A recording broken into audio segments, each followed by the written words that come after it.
If you could step into a medieval tavern for just 5 minutes, you would not admire it. You would gag, and then you would run. Medieval drinking was not rustic charm. It was not community warmth.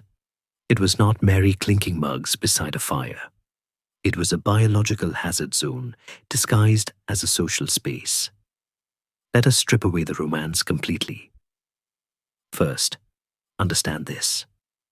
Almost nothing medieval people drank was clean. Not water, not beer, not wine.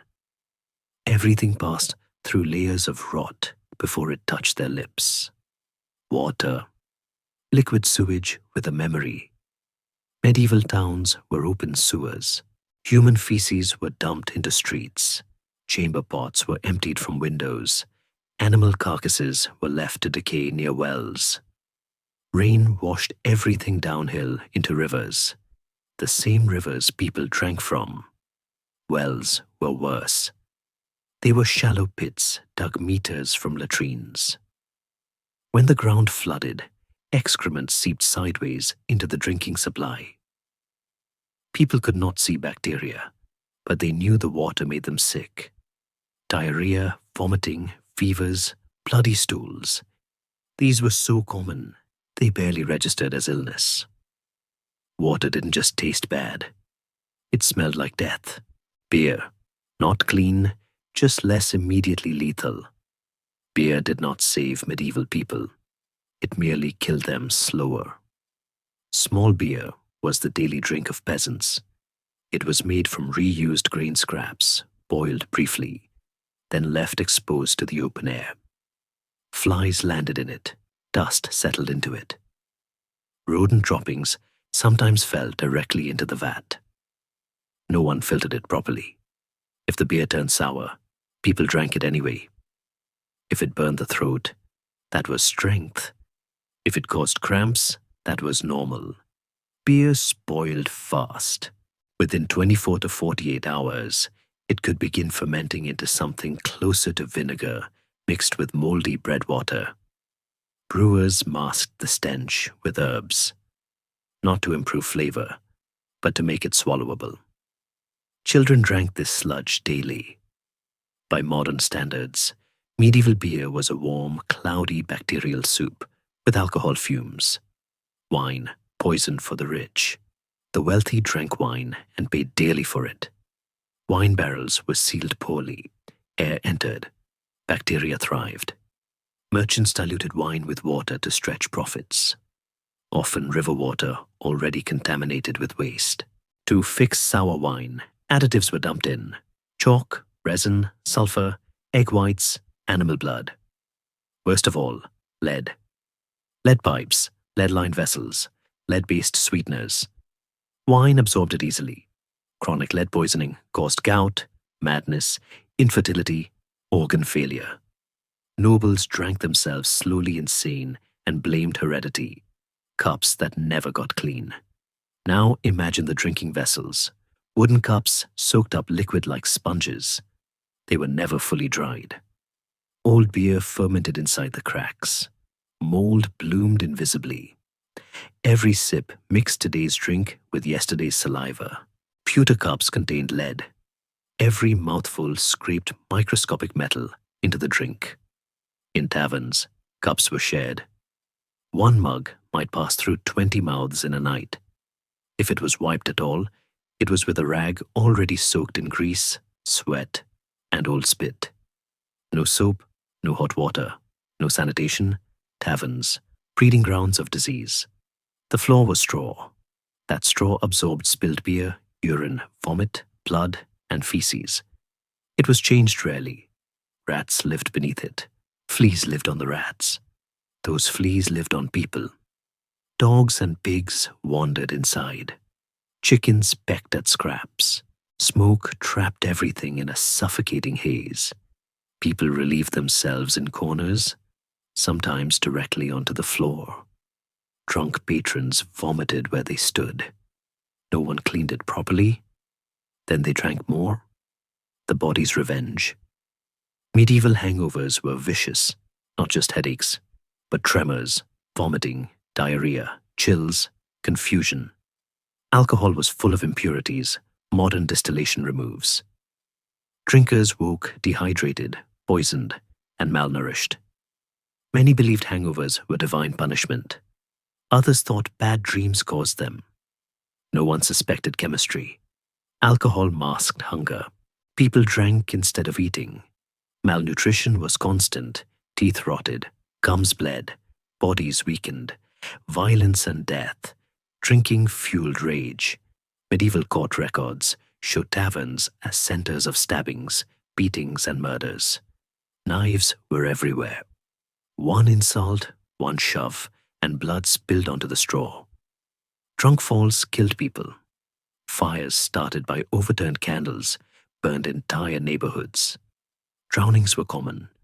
Drunk men staggering into rivers they had already polluted. Yet taverns stayed open. Because without alcohol, people would have nothing safe enough to drink. The cruel irony. Alcohol did not protect medieval people from disease. It just shifted the risk. Water could kill you quickly. Drink could poison you slowly. They chose slow. Every sip carried risk. Every mug contained unseen rot. Drinking was not joy. It was necessity. Under filthy conditions, humans barely survived. Medieval people did not drink because it was fun. They drank because everything else was worse. And the real miracle of medieval drinking is not that people got drunk. It is that so many lived at all.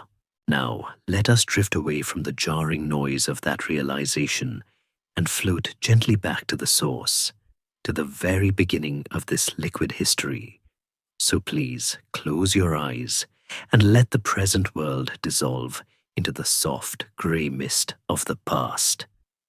We are hovering now, weightless and unseen, above a valley in the year of our Lord, 1348, where the twilight settles like a heavy, damp blanket over the thatched roofs of a small, nondescript village in the English Midlands. The air here is thick, not with the exhaust of cars or the hum of electricity, but with the pungent, earthy scent of wood smoke, wet wool, and the unmistakable, sharp tang of animal life that permeates every cobblestone and furrow. Before you get comfortable, take a moment to like the video and subscribe, but only if you genuinely enjoy what I do here.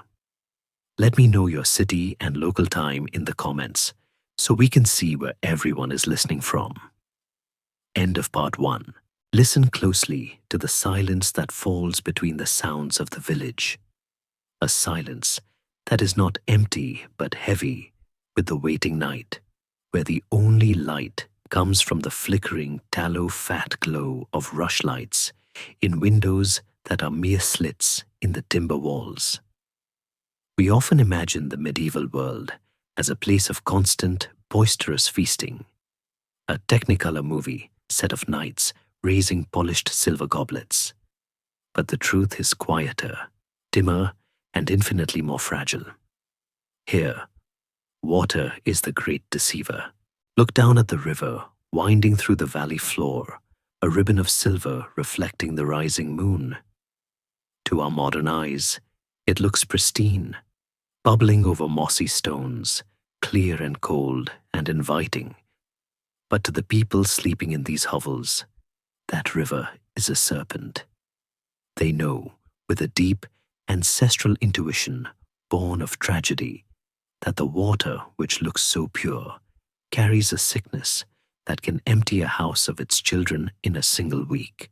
Historians still argue whether medieval people understood the specific link between waste and disease.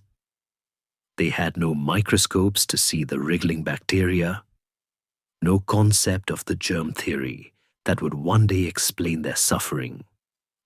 But they possessed a grim pragmatism, a survival instinct that told them the well water tasted of the privy, and the river water tasted of the tanner's yard upstream. And so they turned to the grain. Imagine the texture of the wooden cup in your hand, rough-hewn ash or oak, seemingly dry, but retaining the damp memory of 1,000 previous drinks. A vessel that is never truly scrubbed, only rinsed in the same questionable water it is meant to avoid. The drink inside is not the clear golden lager of a modern commercial, bubbly and effervescent. It is thick, opaque, a nutritious slurry that sits heavy in the belly. This is the fundamental truth we must accept as we begin our night watch. Drinking was not a leisure activity, but a biological fortification against a world that was constantly trying to consume you. It is a strange comfort, isn't it, to realize that the pleasant buzz of alcohol was originally a shield, a way to sterilize the world just enough to survive it. We see a man sitting on a stool outside his door, staring at the mud, holding a tankard of dark, low-alcohol ale. And we might think him lazy or indulgent. But in reality, he is fueling his body with the only safe calories available to him, engaging in a daily act of preservation that feels less like a party and more like a quiet victory against the microscopic armies waiting in the water. There is a soft irony here, a gentle absurdity that might make you smile sleepily. For while modern wellness gurus preach the benefits of 8 glasses of water a day, a medieval doctor would likely look at you with absolute horror if you suggested such a thing, perhaps diagnosing you with an imbalance of humors or a melancholy of the damp brain. No, the safest path was the fermented path. As the last light of the sun bleeds out of the sky, painting the clouds in bruises of purple and charcoal, we can see the smoke rising from a specific chimney, thicker and more fragrant than the rest, signaling the presence of the alewife, the alchemist of the village who turns danger into sustenance. She is the keeper of the yeast, the guardian of the brew, and it is towards her hearth that we must move, drifting through the wattle and daub walls like smoke ourselves, to witness the magic and the mess of creation. The night is cooling, the mud is freezing into hard ruts, and the only warmth to be found is in the fermentation vat and the belly of the drinker. We are safe here, observers of the past, immune to the bacteria and the lead, able to watch the struggle for survival with a compassionate, distant eye. Understanding finally that the history of drinking is not a history of excess, but a history of desperate, ingenious endurance. The darkness is total now, save for the firelight, and the story of the drink is the story of the light fighting back against the dark.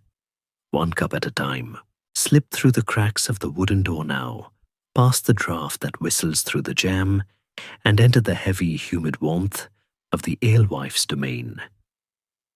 The air here is not merely warm, it is a physical weight, thick with the cloying, sweet scent of wet grain and the sharp, nose-tickling bite of wood smoke that refuses to escape through the hole in the thatched roof. Your eyes will need a moment to adjust to the gloom, for the only light comes from the glowing maw of the hearth, painting the room in dancing shades of amber and deep shadow. This is not a brewery in the modern sense, with stainless steel vats and digital temperature gauges.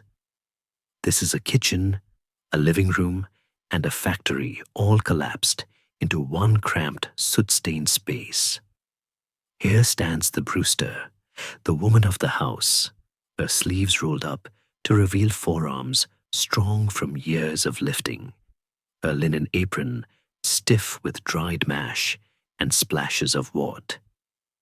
She is the unsung engineer of medieval hydration, and tonight she is exhausted. Brewing is not a hobby for her. It is a domestic necessity, as relentless and vital as baking bread. In fact, the two are sisters, born of the same grain, the same yeast, and the same fire. Watch her as she tends to the copper cauldron, a vessel so valuable it is likely the most expensive thing she owns, worth more than the table, the stools, and perhaps the cow sleeping in the byre combined. She moves with a rhythmic, practiced efficiency, skimming the foam from the boiling liquid, her face flushed red from the heat that radiates outward, drying the damp air of the cottage. This liquid is what? A sugary tea made from malted barley, and in this state, it is vulnerable. A sweet invitation to every bacteria floating in the unseen dust of the room. To understand the truth of this moment, you must strip away the idea of beverage and replace it with sustenance. What she is making is often called liquid bread, and the comparison is literal. The resulting ale will be cloudy, thick with suspended particles of grain, and rich in carbohydrates and calories that a peasant family desperately needs to fuel their labor in the fields. It is food that you drink, but look closely at how she works, at the details that would make a modern health inspector faint dead away. She has no thermometer to test the temperature of the cooling wort. Instead, she might dip her elbow into the sticky liquid, or perhaps her thumb. A practice some historians playfully suggest gives us the phrase rule of thumb, though linguists often roll their eyes at the theory. If it is too hot, it will kill the magic. If it is too cold, the magic will not wake up. And the magic is where the true biological mystery lies. She reaches for a wooden stick hanging by the fire, a gnarly, darkened piece of wood that looks like kindling, but is actually an heirloom of sorts. This is the magic stick, or the yeast stick. She does not wash it. She never washes it. To wash it would be to kill the spirit of the ale. She plunges this bacteria-laden branch into the lukewarm nutrient soup, stirring it gently. She does not know that she is inoculating the brew with a specific culture of Saccharomyces cerevisiae that lives in the microscopic crevices of the wood, a colony of yeast that has been cultivated by her mother and her grandmother before her. She only knows that when she uses this stick, the liquid bubbles and froths, and God is good, the medieval name for yeast, blesses the house with alcohol. It is a game of Russian roulette played with microbiology. If the wrong bacteria on the stick outcompetes the yeast, the batch turns to vinegar, money is lost, and the family goes thirsty. The atmosphere in the cottage is a chaotic symphony of life. A cat, essential for keeping mice out of the precious grain sacks, prowls the rafters, its eyes reflecting the firelight. In the corner, a broom rests against the wall, not just for sweeping, but to be stuck upside down outside the door, topped with a bush of foliage, to signal to the neighbors that fresh ale is ready. This ale stake is the silent shout of the village economy. It is amusing to think that the classic imagery of the witch, the cauldron, the cat, the broomstick, the pointed hat, which may have been an alewife's market wear, might just be a demonized memory of these brewing women, their domestic chemistry twisted into something sinister by later centuries. But here, in the safety of the 1300s, she is no witch. She is a pillar of the community. Yet the filth is undeniable. As she stirs, ash from the fire drifts into the pot. A chicken, having wandered in from the yard, pecks at a spill on the earthen floor. The water she used to make this brew was hauled from the same river we feared earlier. Boiled now, yes, but still carrying the mineral-heavy taste of the mud. There is no stainless steel sanitation here, only wood and sweat. The grout ale she produces is flavored not with hops, which act as a preservative and are not yet in wide use in England, but with gruit, a mixture of herbs she gathered herself: bog myrtle, yarrow, heather, perhaps a little crowned ivy.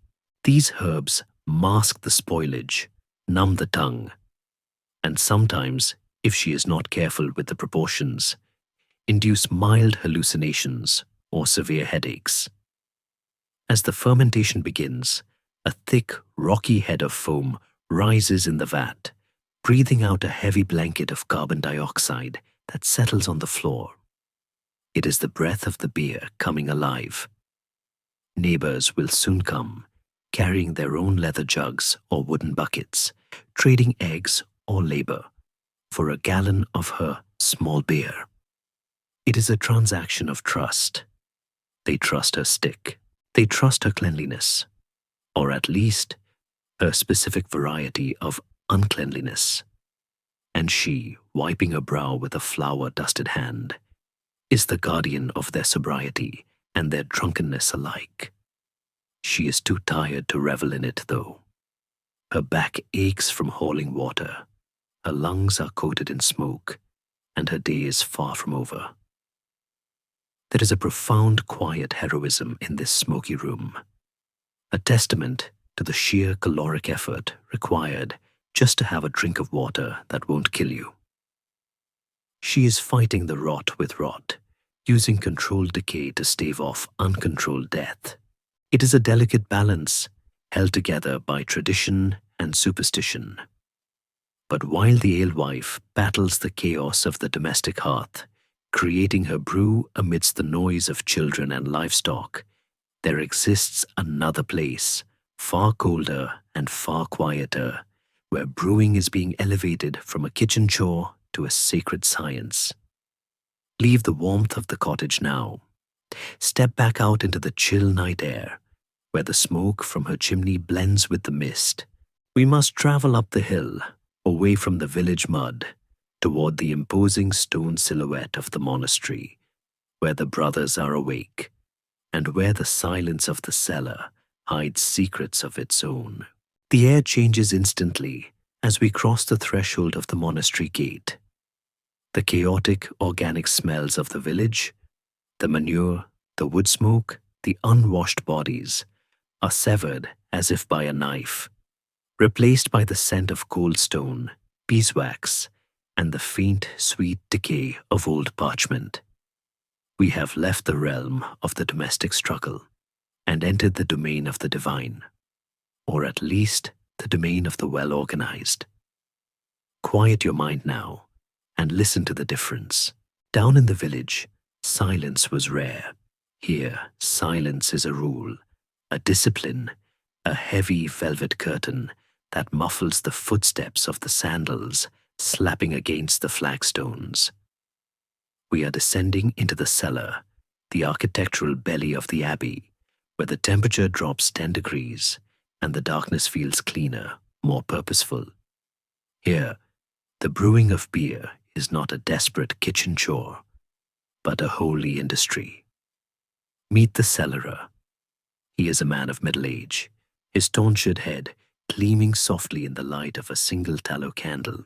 He is not the jolly, red-faced friar of cartoonish legend, singing bawdy songs and swinging a tankard. He is a serious administrator, a man with the keys to the kingdom's calories hanging at his belt. In the village, the alewife brewed by instinct and oral tradition. Here, the cellarer brews by the written word. On a high lectern rests a book, its pages vellum, its ink black and red, detailing the precise ratios of malt to water for the brothers' daily ration. This is the great advantage of the monastery: institutional memory. If the alewife dies, her secret recipe dies with her. If the cellarer dies, the book remains. This continuity allows for something the village lacks: consistency.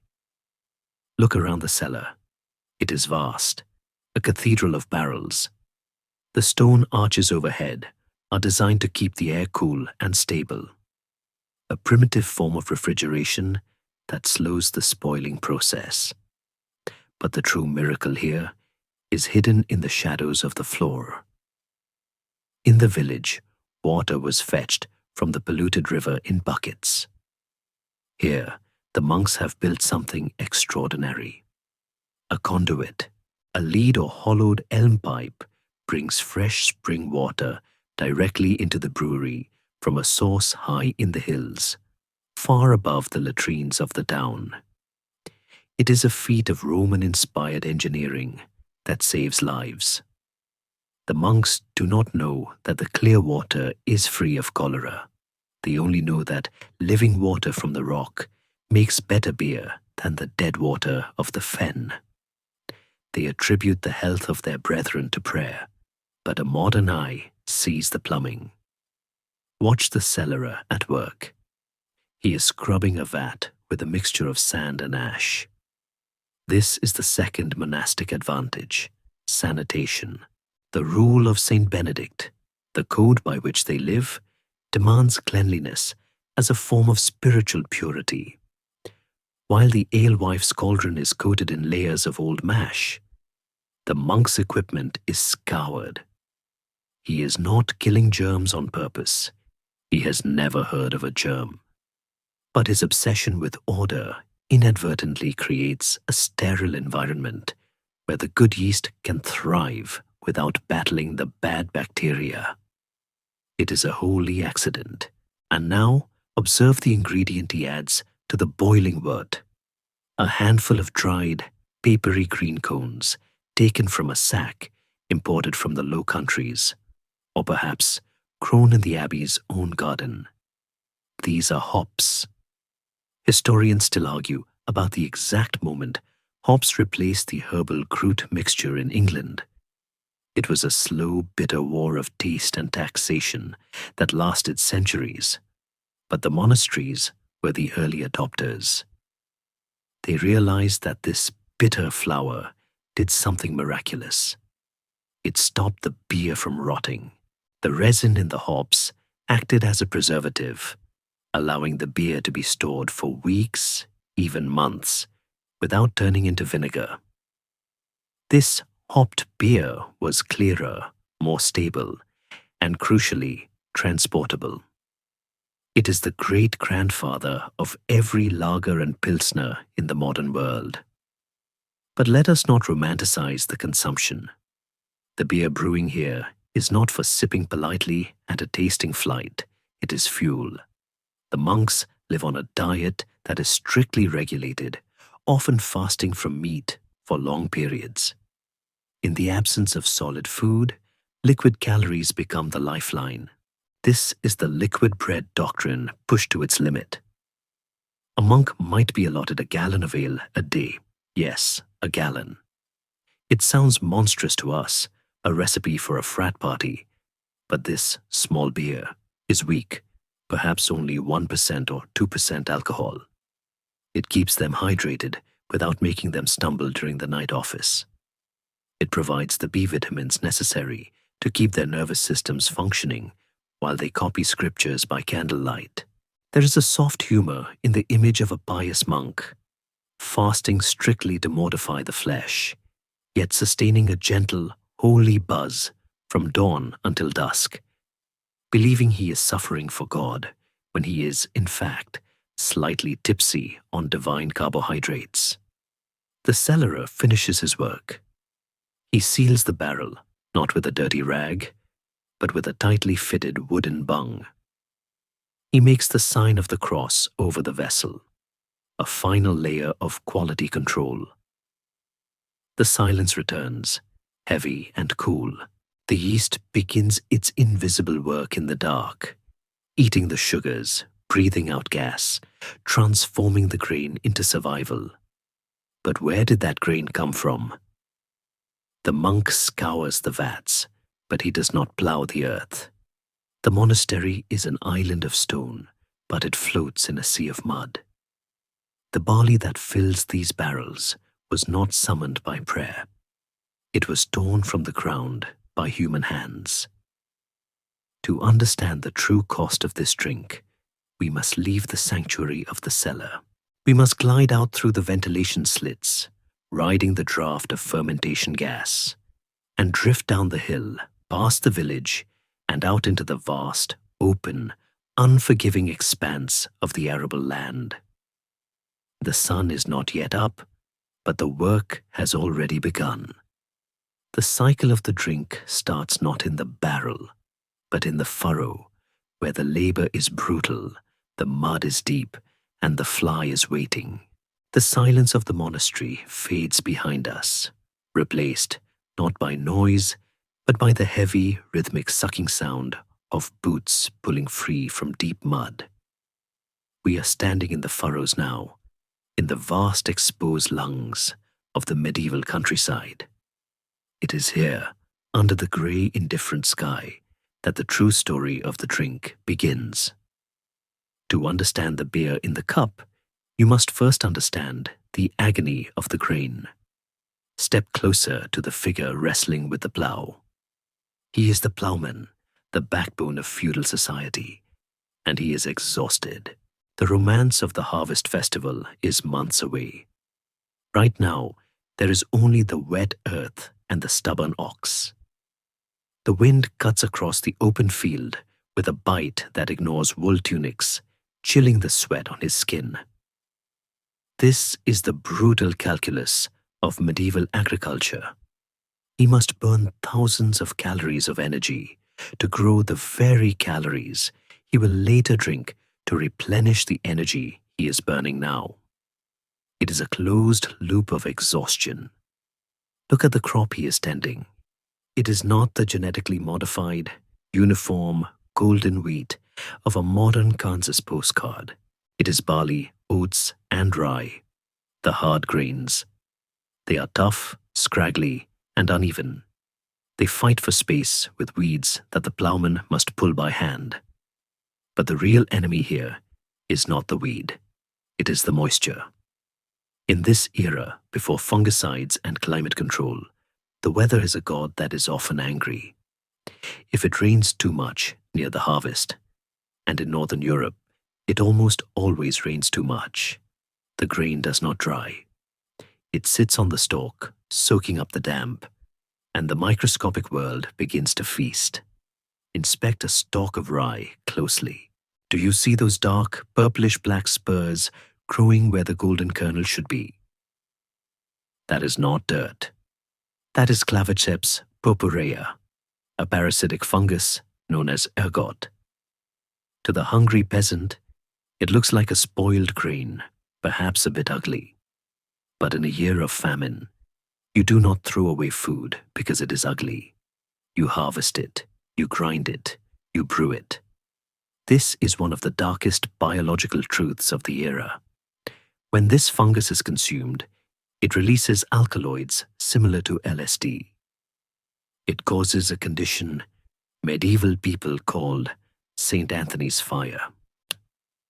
The symptoms are horrific: hallucination, convulsions, a burning sensation in the limbs as if the blood were on fire, and eventually gangrene as the blood vessels constrict. Historians vividly describe entire villages descending into madness, dancing wildly or screaming at invisible demons, their suffering caused by the bread they ate and the ale they drank. They believed they were possessed by the devil. In reality, they were poisoned by their own harvest. Yet, the work continues. The ploughman cannot see the poison, he only sees the yield. Once the grain is cut with sickles, back-breaking work that requires bending over at the waist for 12 hours a day, it must be threshed to separate the edible kernel from the chaff. Stand in the barn now, where the dust is so thick it coats your throat in seconds. Men beat the grain with wooden flails, a rhythmic thumping that sounds like the heartbeat of the farm. The air is filled with particles of husk, dirt, and dried mouse droppings. There are no respirators. This dust settles in their lungs, creating a farmer's lung that leaves them wheezing by age 30. But the grain must be prepared. Before it can become beer, it must be malted. This is a process of controlled trickery. The grain is soaked in water to make it think it is spring, triggering it to sprout and release its sugars. Then, just as it begins to grow, it is ruthlessly dried over a fire to kill the sprout and trap the sugar inside. Smell the malt drying. It is a sweet, toasted scent, one of the few pleasant smells in this landscape. But even this is perilous. If the grain was moldy from the field, the heat of the kiln does not purify it. It merely bakes the mold flavor into the malt. And then there are the pests. We cannot speak of the medieval food chain without acknowledging the fly. In the summer, they are a black, buzzing cloud that moves with the livestock and settles on the food. There are no screens on the windows, no plastic wrap. When the malt is spread out on the floor to dry, flies land on it. Rats scurry over it at night. Weevils burrow into the sacks. The sheer level of biological contamination accepted as standard is staggering. The nutty flavor of a particular batch of ale might just be the result of weevils ground up in the grist. It adds protein, one might joke darkly, but it is a grim reality. And yet, despite the rot, the ergot, and the filth, this grain is more valuable than gold. To the peasant, a sack of barley is not just a commodity, it is a battery. It holds the solar energy of the summer, captured and stored for the dark, starving months of winter. When they look at a field, they do not see scenery, they see survival. They calculate how much must be saved for seed, how much must be given to the Lord as tax, how much goes to the church as tithe, and what pitiful amount is left for their own cups. It is a high-stakes gamble played every season. If the crop fails, there is no beer. If there is no beer, there is no safe water. If there is no safe water, there is death. This is why the harvest is celebrated with such desperate manic joy. The harvest home is not just a party. It is a collective exhale of relief that they will live another year. Imagine the ploughman now, wiping the grit from his eyes. He takes a swig from a leather flask hanging at his hip. The liquid inside is lukewarm, sour, and gritty. It is the product of last year's struggle, fueling him for this year's labor.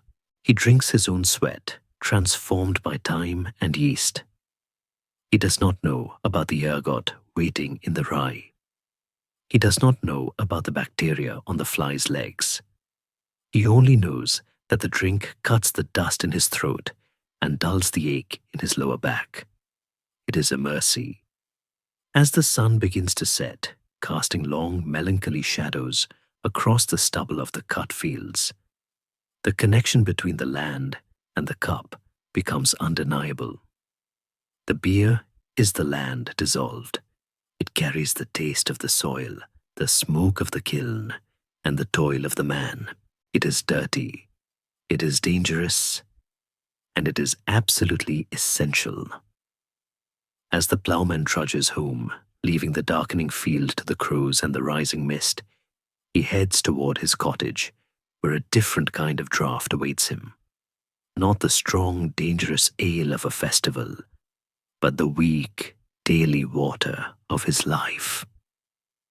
We follow him now, away from the vastness of the fields and into the intimate, crowded gloom of his home, to taste the drink that sustains the majority of the human race in this forgotten time. The door latches shut against the wind, enclosing us in the smoky intimacy of the peasant's cottage, where the only light comes from the dying embers of the central hearth, and the family gathers for the final act of their day. It is here, in the dim quiet, that we encounter the most misunderstood beverage of the Middle Ages, small beer. Forget everything you know about modern alcohol. This is not a drink designed to intoxicate. It is a drink designed to sustain. Watch as the mother dips a ladle into a wooden bucket and fills a shared earthenware bowl. The liquid is not amber or gold. It is a murky, pale beige, opaque and heavy, swirling with sediment that slowly settles to the bottom. This is the third running of the grain. To make the strong ale for the church festival or the Lord's table, the brewer extracted the first sugar-rich liquid from the mash. But the grain still held secrets, so they added more water, boiled it again, and perhaps even a third time, squeezing every last drop of nutrition from the barley husks. The result is this: a tepid, low-alcohol suspension that sits somewhere between a beverage and a thin gruel. It is the ghost of a beer.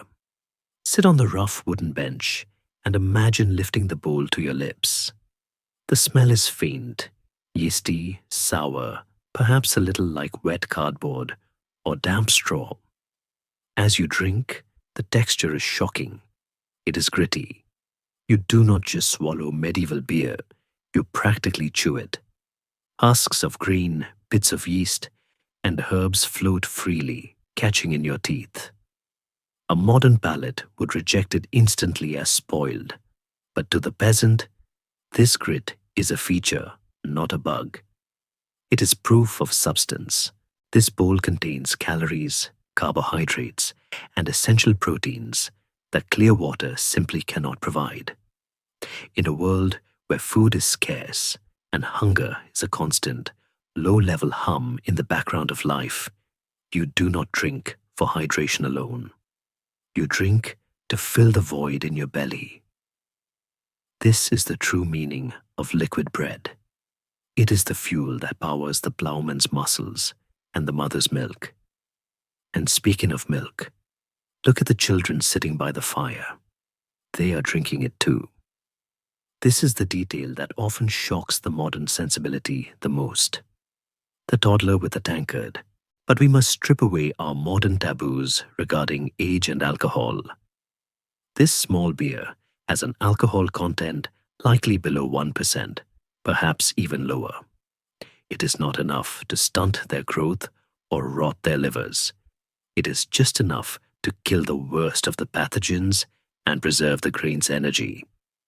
In a tragic economic twist, fresh milk, which we consider the staple drink of childhood, is far too valuable to drink. Milk is money. It must be turned into cheese and butter to be sold at market, or paid as rent to the Lord. To drink fresh milk is to drink your own profits. So the cow's milk goes to the market, and the children drink the green water. It is a pragmatic calculation of survival. There is a fascinating scholarly debate that whispers through these walls. For decades, popular history has repeated the mantra that medieval people drank beer because they knew water was unsafe. It is a comforting idea that they were amateur microbiologists by accident. However, many modern historians now argue that this is a myth, or at least a vast oversimplification. Documents show people drinking water when they had to. Laborers in the field, travelers on the road. They knew fresh springs were good. They didn't drink small beer solely out of fear of death. They drank it because water was considered a drink for the poor, the penance-serving saint, or the beast. Beer was civilization. Beer was comfort. To offer a guest water was an insult. To offer them even the weakest small beer was an act of hospitality. It was a cultural preference as much as a biological shield. Yet, despite its safety relative to the river, this drink is not without its miseries. Because it is so weak in alcohol, it does not keep. Small beer must be consumed almost immediately, often within a day or two of brewing. If it sits, it sours. And so, the family is often drinking vinegar. Imagine the sensation of that acidity hitting an empty stomach night after night. It causes the gripes, sharp abdominal pains that were just a standard part of living. There were no antacids, only endurance. They mask the sourness with nothing, for spices are too expensive. They simply wipe their mouths, burp the taste of yeast, and pass the bowl to the next family member. There is a strange, quiet intimacy in this sharing of the cup. The germs of the father become the germs of the son. The saliva of the mother mixes with the dregs. In a time of plagues and poxes, this shared vessel is a vector, yes, but it is also a bond. They are literally sharing life. The wassail bowl of Christmas carols is a glorified version of this nightly ritual. The word itself, weighs hell, means be healthy. It is an ironic toast, given the sanitation, but a heartfelt one. They drink to health because health is so fragile. As the fire dies down, casting long, dancing shadows against the wattle and daub walls, the family finishes the draught. The sediment at the bottom of the bowl is scraped out and perhaps eaten. Waste not, want not, or tossed to the pigs.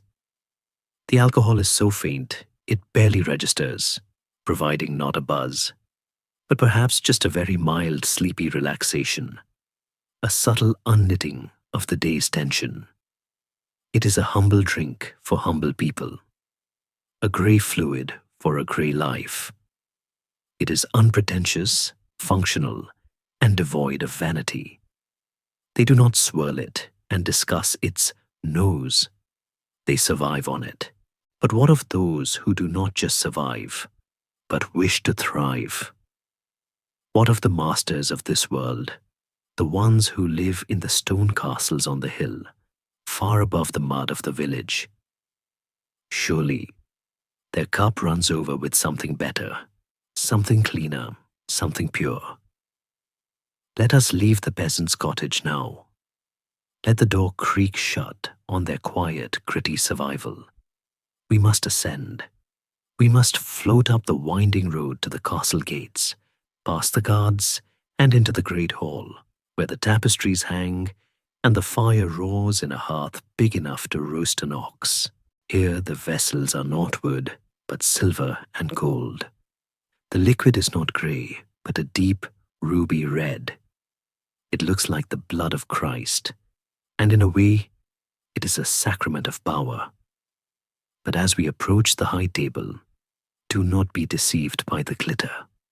For while the peasant drinks grit and sourness, the noble drinks something far more insidious. The poor man's drink might give him a stomachache, but the rich man's drink is slowly, sweetly, and invisibly driving him mad. The gold cup, it turns out, holds a heavier curse than the wooden bowl. The transition from the peasant's hovel to the Lord's great hall is not just a change of scenery. It is a change of atmosphere, a shift from the smell of wet wool to the scent of roasting meat and beeswax candles. We float now above the high table, where the firelight catches on the rim of a goblet that is not made of porous wood, but of beaten silver, cool and heavy to the touch. The liquid inside is the color of crushed garnets, Gascon wine imported all the way from the sun-drenched vineyards of Bordeaux to this damp, drafty castle in the north. It is a symbol of ultimate status. While the peasant drinks the grain that grows outside his window, the noble drinks the sunlight of a foreign land. To the medieval mind, wine is the superior beverage, the drink of Christ, the fluid of the intellect. It is believed to create good blood and clarify the wit, unlike the heavy, fog-inducing beer of the commoner. But if we could peer into the molecular structure of this ruby nectar, we would see that the Lord is paying a fortune for a very elegant form of suicide. The danger begins with the journey. Wine is fragile. It hates motion, heat, and air. Yet to get to England, it must endure weeks of rattling in ox carts and sloshing in the hulls of leaking ships. By the time a barrel of Bordeaux arrives at the castle gates, it is often sick. The vibrations have disturbed the sediment. The heat has restarted fermentation. The air seeping through cracked staves has begun to turn the alcohol into acetic acid. The noble expects a sweet, robust vintage, but the barrel often holds vinegar. This is where the vintner, the wine merchant, becomes a darker kind of alchemist. To sell sour wine is to lose a fortune, so they doctor it. They are the plastic surgeons of beverages. To clarify cloudy wine, they might dump in whisked egg whites or even dried bull's blood, which drift through the liquid, collecting impurities before sinking to the bottom. This is gross, perhaps, but harmless. The true horror lies in the sweetener. When wine turns sour, it loses its sugar. To fake the taste of quality, unscrupulous merchants, and sometimes the castle's own butler, turn to a chemical secret known since the Romans, lithoge, or lead oxide. When lead reacts with the acid in sour wine, it creates lead acetate. Its common name is sugar of lead. It is incredibly effective. A pinch of this white powder can transform a biting vinegar-sharp swill into a drink that tastes round, sweet, and expensive. It is a miraculous culinary hack. It is also a potent neurotoxin. The Lord raises his silver goblet, toasts to his king, and swallows a dose of heavy metal. He does not taste the metal. He tastes the sweetness of the South. He thinks he is sophisticated. In reality, he is marinating his brain. Consider the vessel itself. Even if the wine is pure, the cup is often a traitor.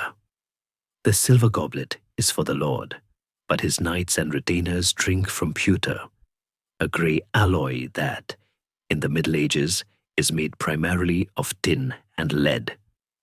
The acid in the wine leaches the lead right out of the cup walls. Every sip scrapes a microscopic layer of poison into the gullet. It is a slow accumulation, a biological savings account where the currency is brain damage. Over years of feasting, the lead settles in the bones and the organs. We see the result in the medical chronicles of the time, though they didn't have the name for it. They called it gout, or dropsy, or simply a madness of the blood. The stereotypical image of the medieval king, fat, red-faced, screaming in pain as he nurses a swollen, bandaged foot, is often played for laughs in period comedies. But there is nothing funny about it. That swollen toe is a crystal garden of uric acid, exacerbated by kidney failure caused by chronic lead poisoning. The madness of certain monarchs, the erratic rages, the infertility that ended dynasties and started wars. Historians still debate how much of European history was steered off course by the lead-addled neurons of kings who drank too much sweetened wine. There is a tragic irony in this hierarchy of poison. The peasant, with his gritty, mouse-tainted beer, faces the immediate threat of bacteria, which might kill him fast with a fever. But the noble, with his imported luxury, faces the slow, creeping threat of chemistry. The rich man buys his way out of the biological hazard zone and straight into the chemical hazard zone. He pays gold to be poisoned more slowly, more deliciously. And he does it with such theater. Watch the butler now, a man of immense power in the household. He stands by the cupboard, the cupboard, where the plate is displayed. He holds a pitcher of wine and performs the credence, or tasting. He pours a small amount into a cup and drinks it before the Lord, proving it contains no immediate poison like arsenic or hemlock. The Lord nods, satisfied. He is safe from assassination. He does not realize that the assassin is the wine itself, and the weapon is the lead that sweetens it. The sensory experience of this wine is overwhelming. It is not the dry, subtle Cabernet of the modern era. Medieval palates craved intensity.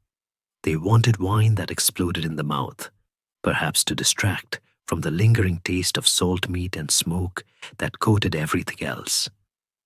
But sometimes, even the lead wasn't enough to hide the taste of spoilage. Sometimes, the wine was so bad, so rotten and stink, as the records say, that it required a mask even thicker than sugar. This brings us to the spice plate. As the Lord finishes his first cup and calls for another, he signals for the spices.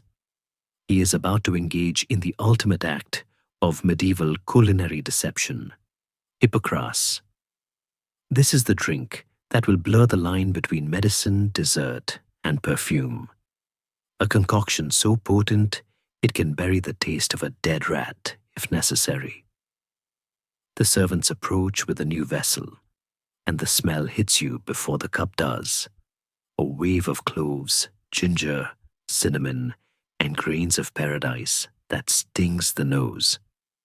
This is not just wine anymore. It is a liquid spice bazaar.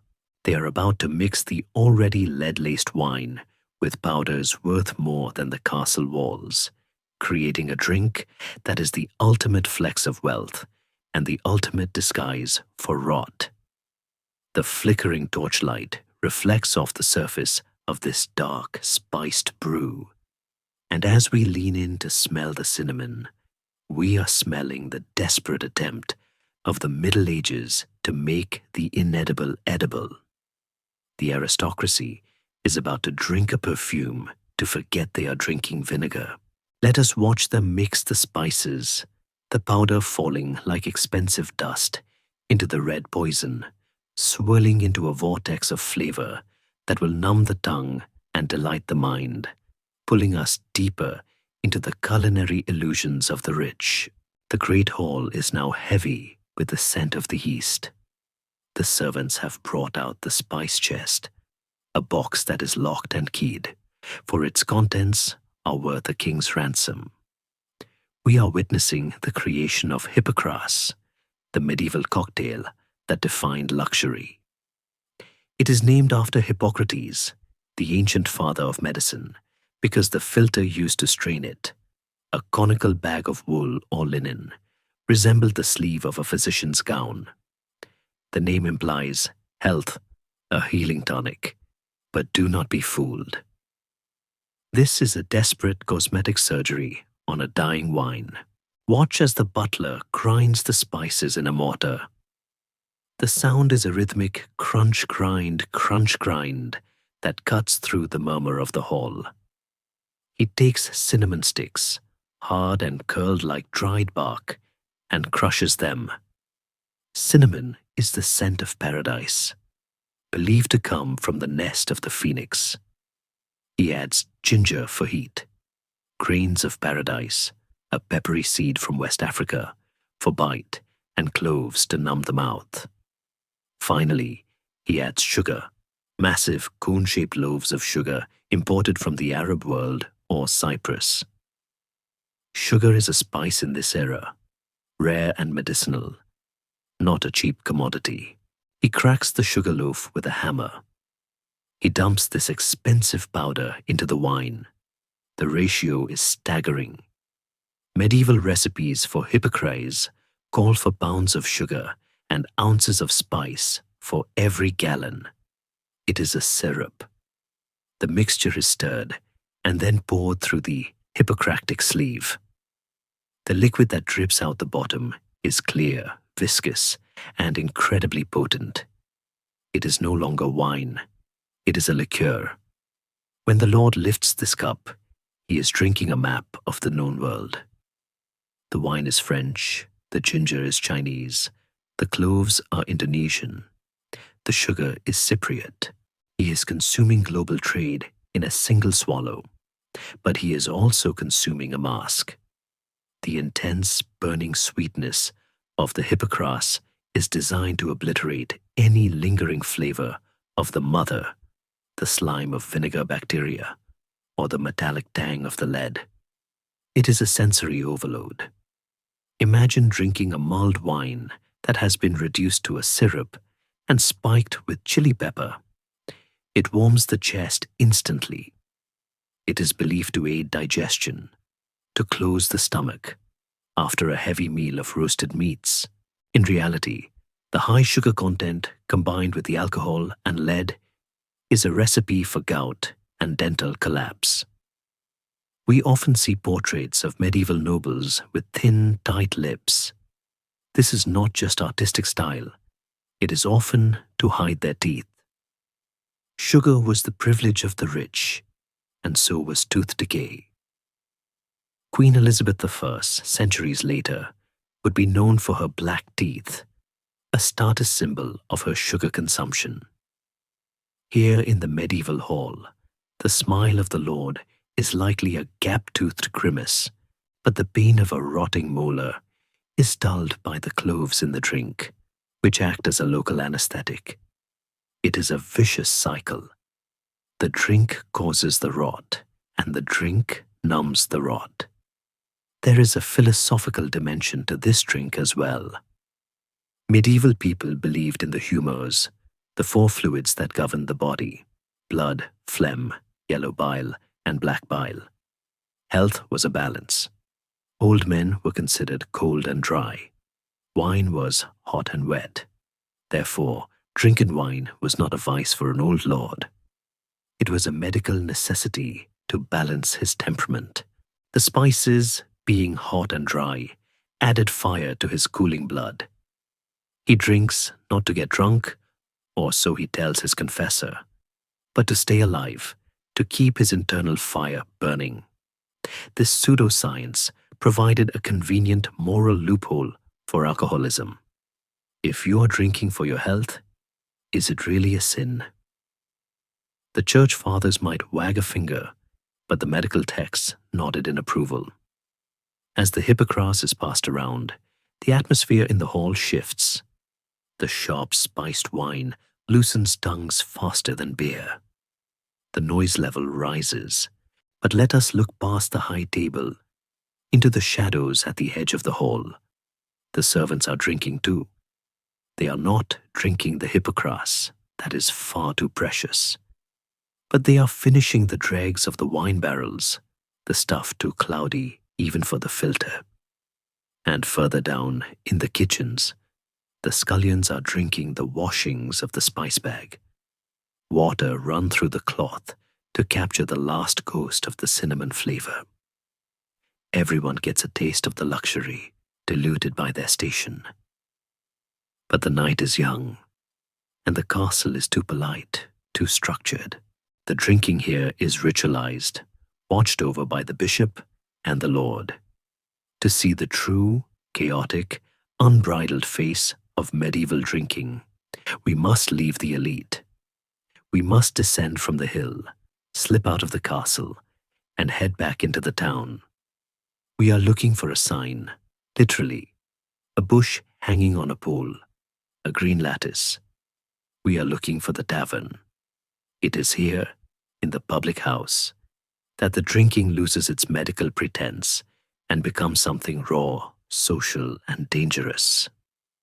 The tavern is the living room of the city, the news center, the gambling den, and the fight club. The air there will not smell of cloves and cinnamon. It will smell of sweat, wet dog, and spilled ale. As we float through the narrow, dark streets of the town, stepping over puddles of questionable origin, we can hear the roar of it before we see it, a low, thrumming vibration of voices shouting, laughing, and arguing. The door is open.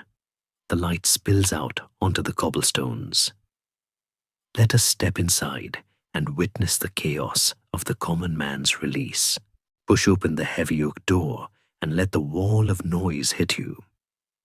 You have just stepped into the beating, bruised heart of the medieval town, the tavern. The contrast with the castle is violent. Up there, it was cold stone and whispered conspiracies. Down here, it is hot, loud, and aggressively alive. The air is so thick you could almost chew it. A suspension of wood smoke, roasting garlic, unwashed bodies, and the sour-sweet reek of spilled ale. Your eyes sting instantly. There is no chimney here, just a central hearth venting poorly through the roof, and the room is lit by rushlights.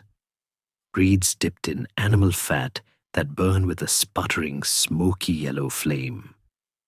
They cast long, jerky shadows that make the patrons look like goblins hunched over their cups. The floor is the first thing you notice, or rather, the first thing you try to avoid. It is covered in rushes, dried grasses or straw scattered to catch the filth. And catch it? It does. This straw is a geological record of the tavern's week. Bones from the stew, clods of spit, spilled beer, dog feces, and perhaps a tooth knocked out in a brawl the night before. It is soft underfoot, damp, and teems with fleas that are already leaping onto your ankles. In the corner, a pig might be sleeping. Under the table, a dog growls over a scrap. The line between the barn and the bar is non-existent. Look at the people. This is not a gentleman's club. It is a cross-section of the working world. You see craftsmen with the tools of their trade still stuck in their belts. Exhausted laborers, travelers shaking the road, dust from their cloaks. And perhaps a priest who has slipped away from his duties for a quiet cup. They are sitting on rough benches, huddled close for warmth. The volume is deafening because the tavern is the internet of the Middle Ages. This is where news travels. A merchant from York shouts about the price of wool. A soldier tells tall tales of the French wars. A peddler spreads rumors of a sickness in the next village. If you want to know what is happening in the world, you do not read a paper. You buy a jug of ale and listen. But the camaraderie is fragile. Watch the table near the fire. Two men are hunched over a game of tables, backgammon, or rattling bone dice in a leather cup. Gambling is the twin addiction to drinking. The stakes are small, a penny, a tool, a pair of shoes, but the emotions are primal. The church condemns dice as the prayer beads of the devil, but here the devil is popular. Watch the body language, the tension in the shoulders, the sudden silence when the dice stop rolling. This is where the danger lies. In the modern world, a bar fight might end with a bruise or a lawsuit. In the medieval tavern, it ends with a funeral. Almost every man here carries a knife. It is not a weapon of war. It is a tool for eating, cutting rope, and working wood. But when the ale flows and the dice cheat, the tool becomes a dagger. Coroner's rolls from the 13th and 14th centuries are full of tavern deaths, struck with a knife in the chest over a dispute regarding a penny, or hit with a quart pot. There are no bouncers. There is no police force to call. If a fight breaks out, the alewife might scream or swing a ladle, but mostly the mob rules.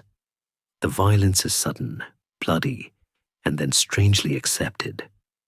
The body is dragged out, fresh straws thrown over the blood, and the drinking continues. And who is serving this chaotic crowd? Look at the woman moving through the smoke with a pitcher in each hand.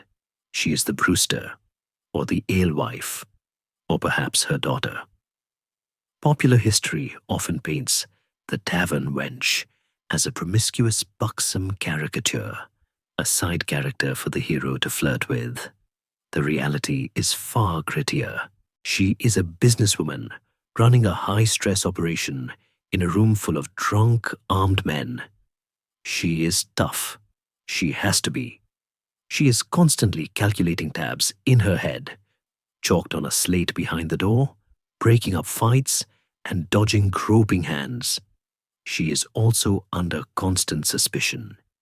If her measures are short or her cup has a false bottom, she can be fined or dunked in the river by the town authorities. She is the gatekeeper of the keg, and in this room, she holds more power than the priest. The drink here is not the weak, small beer of the home, nor the spiced wine of the castle. It is double ale or strong ale. It has been fermented longer, perhaps reaching 4% or 5% alcohol. It is served in leather tankards or shared ceramic jugs. Watch how the cup passes. A man takes a long pull, wipes the foam with his sleeve, and passes it to the stranger next to him. They share the rim, the spittle, and the stories. It is a ritual of trust. To drink from the same cup is to say, I am not your enemy. In a world where life is solitary, poor, nasty, brutish, and short, this shared buzz is the closest thing to brotherhood many of them have. But as the night wears on, the atmosphere thickens. The smoke stings the eyes. The laughter turns to slurring. Someone is vomiting in the corner, adding to the ecosystem of the floor. The tavern is a pressure cooker, releasing the steam of a hard life. It is a place of joy, yes, but a desperate kind of joy, snatched from the jaws of a difficult existence. And as the ale flows in, it must eventually flow out. There are no restrooms here. A man might step out the back door into the alley.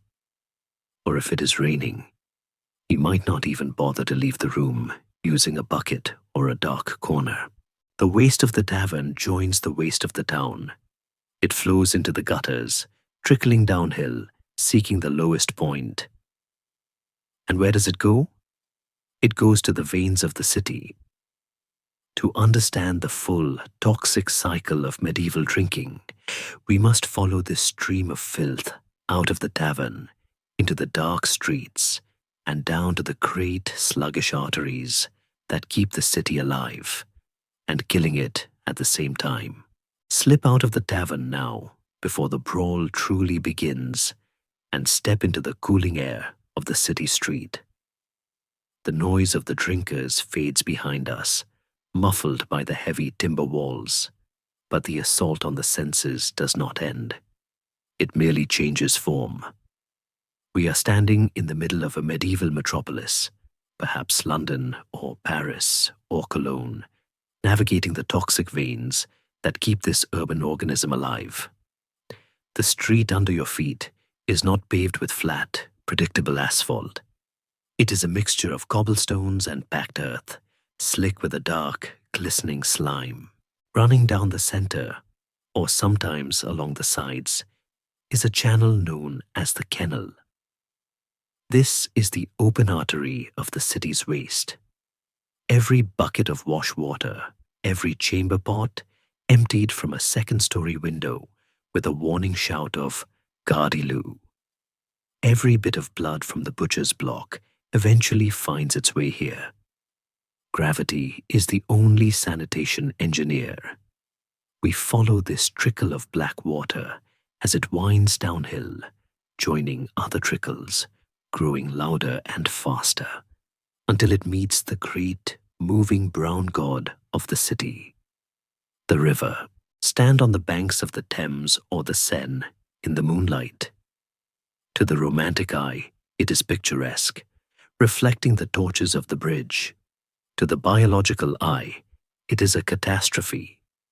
This river is the city's drinking fountain, its bathtub, its washing machine, and its toilet, all occupying the same space. Upstream, A tanner is soaking hides in a vat of urine and lime to remove the hair, then dumping the chemical slurry into the water. A few yards down, a dyer is rinsing blue woad or red madder from wool, turning the current strange, bruising colors. Further down, the butchers of the shambles are discarding the offal, the entrails, the blood, the parts of the animal no one will eat. They wheel it to the bridge and tip it over the side. The splash it makes is heavy and thick. And right next to this floating slick of animal decay, a water carrier is dipping a leather bucket into the tide. This is the cob, the water seller. He is a common sight, struggling under a yoke with two heavy wooden pails. He will walk the neighborhoods, selling this river water to the poor who cannot afford a private well or who live too far from the public fountain. He might claim he drew it from the sweet part of the river, midstream where the current is fast, but often he skims it from the stagnant edge to save time. He sells death for a farthing. The people know it is poor quality. They can see the sediment. They can smell the faint metallic tang of the tarnyard, but they have to cook their pottage in something. They have to wash their babies, and so the city drinks its own refuse in a grim, closed loop. But the city knows it is drowning in filth. It tries to fight back. Listen to the sound of heavy cartwheels rumbling over the stones in the dead of night. These are the nightmen, or more colorfully, the gong farmers. Gong is an Old English word for a latrine. These men are the highest paid untouchables of the medieval world. Their job is to descend into the cesspits, the deep stone-lined holes beneath the privies of the wealthy houses, and shovel out the accumulation of years. They work only at night, by law, so the honest citizens do not have to see them or smell them. It is dangerous work. The fumes in a sealed cesspit can be lethal.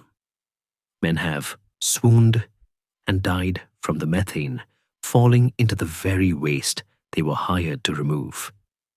Yet they are essential. Without them, the city would literally overflow. They cart the night soil out of the city gates to be sold to farmers, completing the circle of life. The waste becomes fertilizer, the fertilizer becomes grain, the grain becomes beer, and the beer becomes waste again. There is a scholarly debate here that is quite fascinating. We often assume medieval people were oblivious to hygiene, wallowing in muck with a smile. But records show they were obsessed with miasma, the idea that bad smells caused disease. They didn't know about germs, but they knew that a stink was a warning from God. The city of London passed endless ordinances.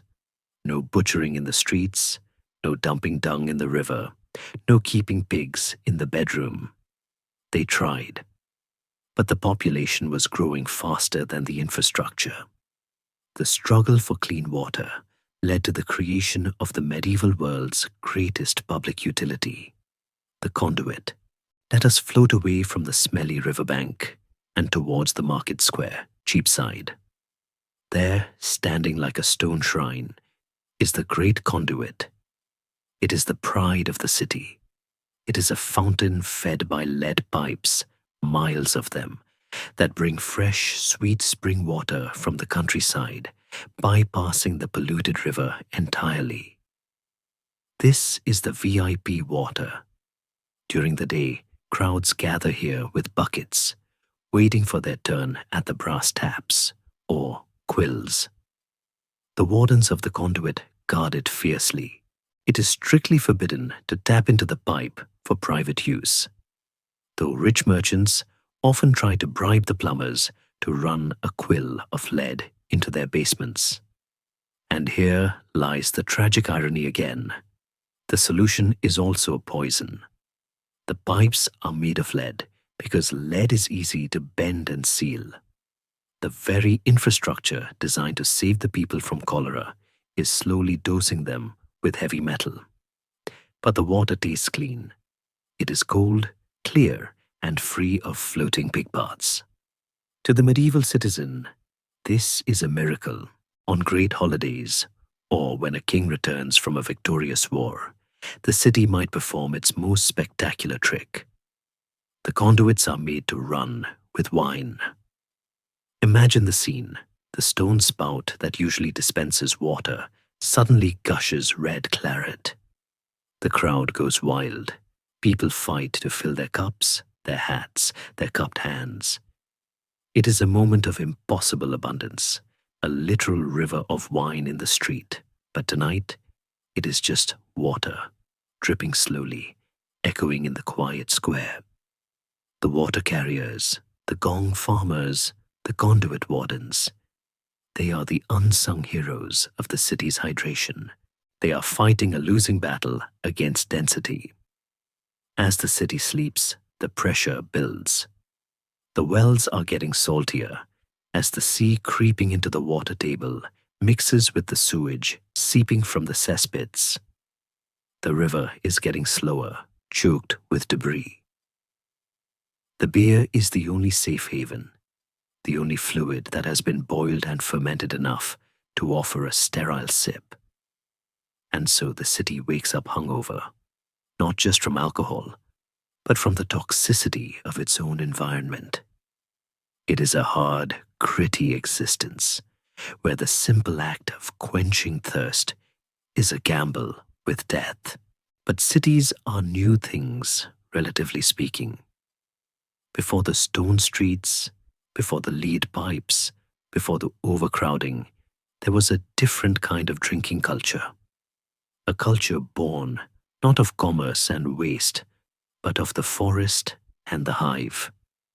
Deep in the cultural memory of these sleeping citizens lies a nostalgia for a time when the drink was golden, the hall was wooden, and the bond was blood.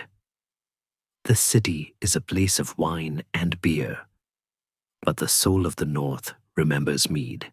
We must leave the sophisticated, stinking streets of the 14th century and drift backward, or perhaps just sideways, into the shadows of the past that still linger in the folklore. We are going to the mead hall. We are going to taste the oldest fermented drink of them all, the nectar of the gods that fueled Beowulf and the poets. The stone of the city dissolves into the timber of the chieftain's longhouse. The smell of sewage is replaced by the smell of wax and honey. The noise of the street fades into the strumming of a harp. Let us enter the golden haze of the honey wine. The stone walls of the city melt away, dissolving into the rough-hewn timber of a much older memory. The smell of open sewage and coal smoke vanishes, replaced by a scent that is warm, floral, and intensely sweet. The smell of 1,000 summer days trapped in a single jar. We are entering the mead hall. This is not a specific place in 1348, but rather a lingering ghost in the cultural psyche of the people, an echo of the heroic age that still throbs beneath the surface of medieval life. While the tavern is for commerce and the castle is for politics, the mead hall is for brotherhood. It is the dream of the golden age. Imagine the drink itself, mead. It is not beer. It contains no grain. It is not wine. It contains no grape. It is the fermentation of pure honey. In a world without cane sugar, where sweetness is a rare and fleeting luxury, found only in wild hives or expensive apiaries, mead is a miracle. It is liquid energy. To the modern palate, it would taste shockingly intense, viscous, cloying, and heavy, like drinking a boozy syrup. But to a medieval warrior or a lord holding a feast, it tastes of status. Honey is expensive. It is the product of millions of dangerous, stinging insects working in unison. To drink a horn of mead is to consume the concentrated labor of the natural world. The atmosphere here is different. In the tavern, men guard their purses. In the mead hall, the Lord gives his wealth away. This is the ancient gift economy. The Lord is the ring giver, and the mead is the currency of loyalty. Watch the ritual. It is slow and solemn. The queen or the lady of the house, the peace weaver, enters carrying a jeweled cup. She does not just hand it out randomly. She serves the Lord first, then the highest-ranking warriors, then the guests. The order of the drink defines your place in the universe. If you are served last, you know where you stand. But you are served. The cup binds you together. When you drink from it, you are swearing an oath. I have drunk your mead. I will fight your wars. It is a contract written in honey. Scholars often argue about how common mead actually was. Popular fantasy depicts Vikings and Saxons swilling it by the bucketful every night. The historical reality is likely more reserved. Mead was the champagne of the Dark Ages, a drink for high feasts, weddings, and royal visits. The daily drink was always ale. Mead was too precious to waste on a Tuesday.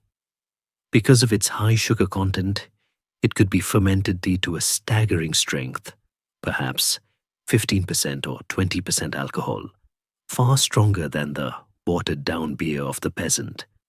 This is the drink of heroic intoxication, and the heroic hangover that follows is legendary. The sugar crash combined with the alcohol creates a headache that feels like a hammer to the skull. The sagas are full of men waking up in the hall, mead-weary, regretting the boasts they made the night before. Because that is the other function of the mead. It is the fuel of the beor, the formal boast. A warrior stands, swaying slightly, the firelight catching the gold arm rings he wears, and declares that he will kill the dragon, or defeat the neighboring king, or hold the bridge alone. The mead makes him believe he is invincible. It suppresses the fear of death just long enough to get him killed. The hall cheers. They drink to his boast. They are complicit in his fate. There is a soft humor in the logistics of the hall. The benches are narrow. The floor is hard. As the night wears on and the mead does its work, the strict hierarchy collapses. The mead bench becomes a perilous place. Men slide off. They sleep where they fall, wrapped in their cloaks, the Lord snoring next to the retainer. The dogs lick the sticky dregs from the overturned horns. For a few hours, the rigid class structure of the medieval world is dissolved in sugar and alcohol. It is a messy, sticky, snoring utopia. But as the Middle Ages progressed, the mead hall began to fade. The church frowned on the pagan chaos of it.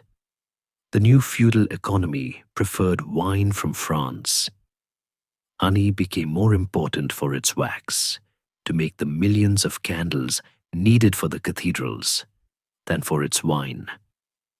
Mead retreated from the high table to the countryside, becoming a quaint, rural tradition, rather than the drink of kings. It became the drink of the honeymoon, a month-long supply given to newlyweds to ensure fertility, based on the belief that the sweet essence of the bee would produce a male child. If the couple was too drunk to argue, perhaps it worked. Yet even as the mead horn gathered dust, another drink was rising in the rural West. A drink that shared the golden color of mead, but carried a sharper, more biting soul. We must leave the warm, sticky embrace of the hall and step out into the crisp, cool air of late autumn. We are traveling to the orchards of the West Country, to the lands of mist and moss. The harvest is over. The grain is in the barn, but the trees are heavy with fruit. It is time to crush the apple. It is time for cider. This is not the sweet, carbonated soda pop cider of the modern supermarket. This is scrumpy. This is a drink that remembers the earth in a different way. It is not brewed, it is pressed. It is the blood of the fruit, wild and unpredictable. Walk with me through the orchard. The grass is wet with dew. The trees are gnarled, ancient shapes in the mist, looking like frozen lightning. The apples here are not eating apples. If you bit into one, you would spit it out. They are spitters, full of tannins, bitter and sharp. They are grown for one purpose only.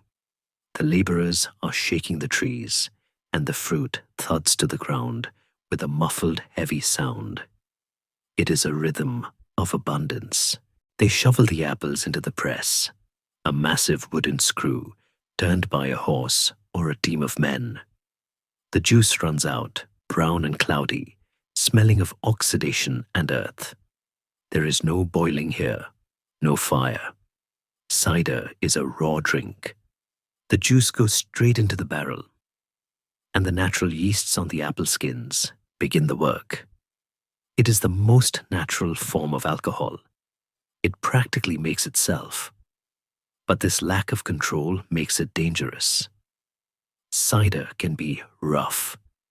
It can strip the enamel from your teeth. It can turn hard and dry as a bone, a drink that puckers the mouth and warms the belly with a deceptive, creeping heat. In the isolation of the rural farms, where the alewife is far away and the wine merchant never visits, cider is the king. It is the drink of the land where the plough cannot go, the drink of the hills and the hollows. The workers drink it from earthenware mugs, their hands stained brown from the apple pulp. They toast the oldest tree in the orchard, pouring a little cider onto its roots in a pagan ritual that the local priest pretends not to see. They are wassailing the trees, waking them up for the next year, scaring away the evil spirits with gunfire and shouting. It is a reminder that even in this Christian era, the drink connects them to something older, something wilder. The cider connects the man to the tree, just as the mead connected the warrior to the hive, and the ale connected the peasant to the grain. But there are those who are not satisfied with the natural fermentation of fruit or grain. There are those who want something stronger, something purer, something that does not just warm the blood, but burns it. We are approaching a turning point in history. The alchemists are at work. They are experimenting with a new technology, a device of copper and glass that boils liquids and catches the steam. They are about to discover the water of life that brings death. We must leave the rustic orchard and enter the laboratory. The air is about to get sharp with the smell of high-proof spirits. The age of distillation is dawning, and the hangover is about to get significantly worse.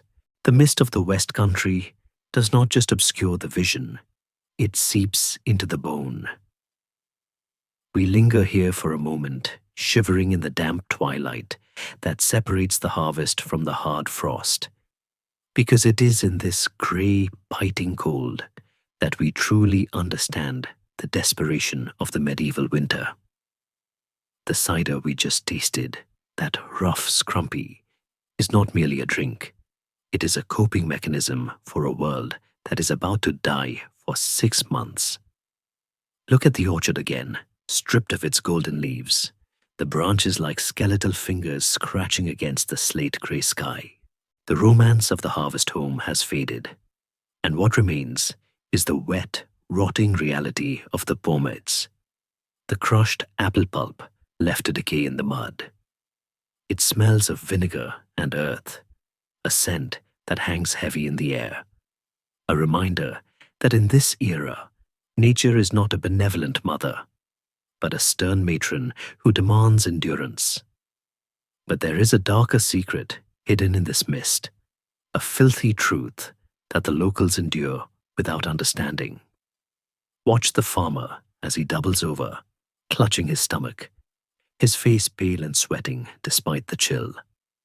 He calls it the colic or the palsy. He blames the sourness of the cider, or perhaps a witch in the next valley. But look closely at the cider press itself, that massive wooden engine of crushing force. To hold the heavy stone components together, or to line the trough where the acidic juice runs, the village smith has used lead. It is soft, malleable, and easy to work with. The acid in the apple juice eats into the metal, dissolving it invisibly into the drink.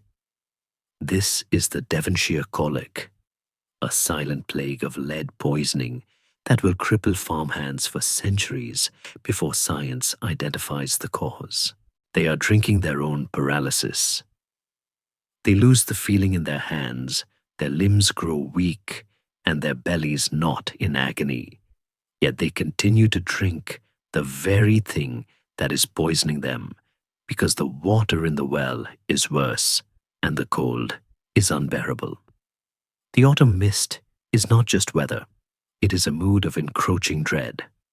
As the days shorten, the light fails. The medieval world is a place of profound darkness.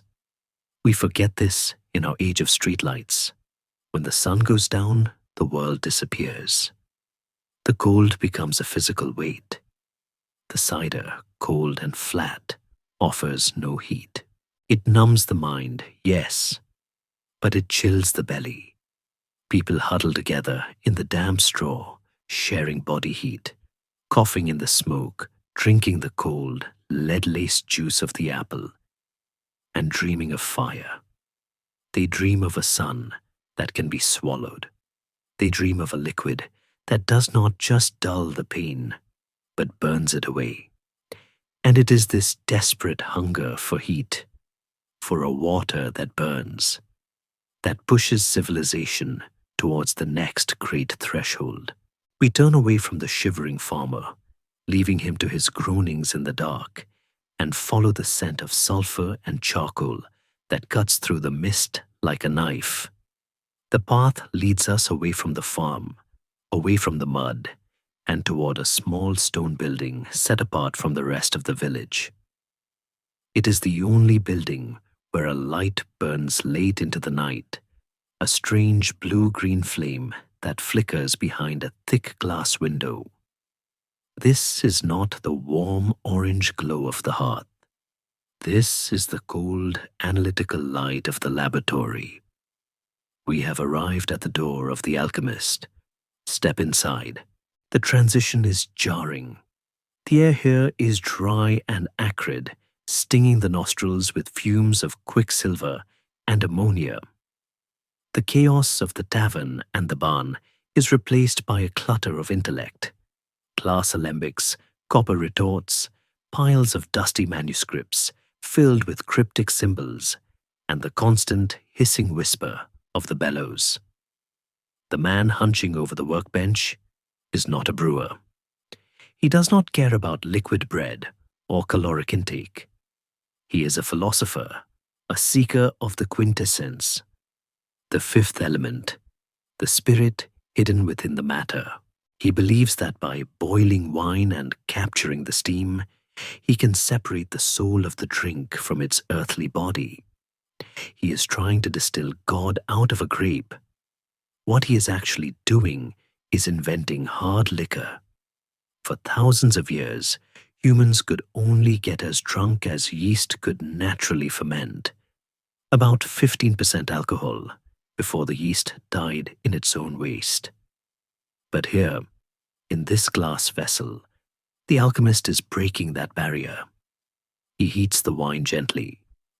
Alcohol boils at a lower temperature than water. The spirit rises as steam, travels down the long, cool neck of the alembic, and condenses into a clear, colorless liquid in the receiving flask. Watch the first drop fall. It looks like water, but when he dips a finger in it and holds it to the candle, it catches fire. Aqua ardens, burning water. To the medieval mind, this is not chemistry. This is a miracle.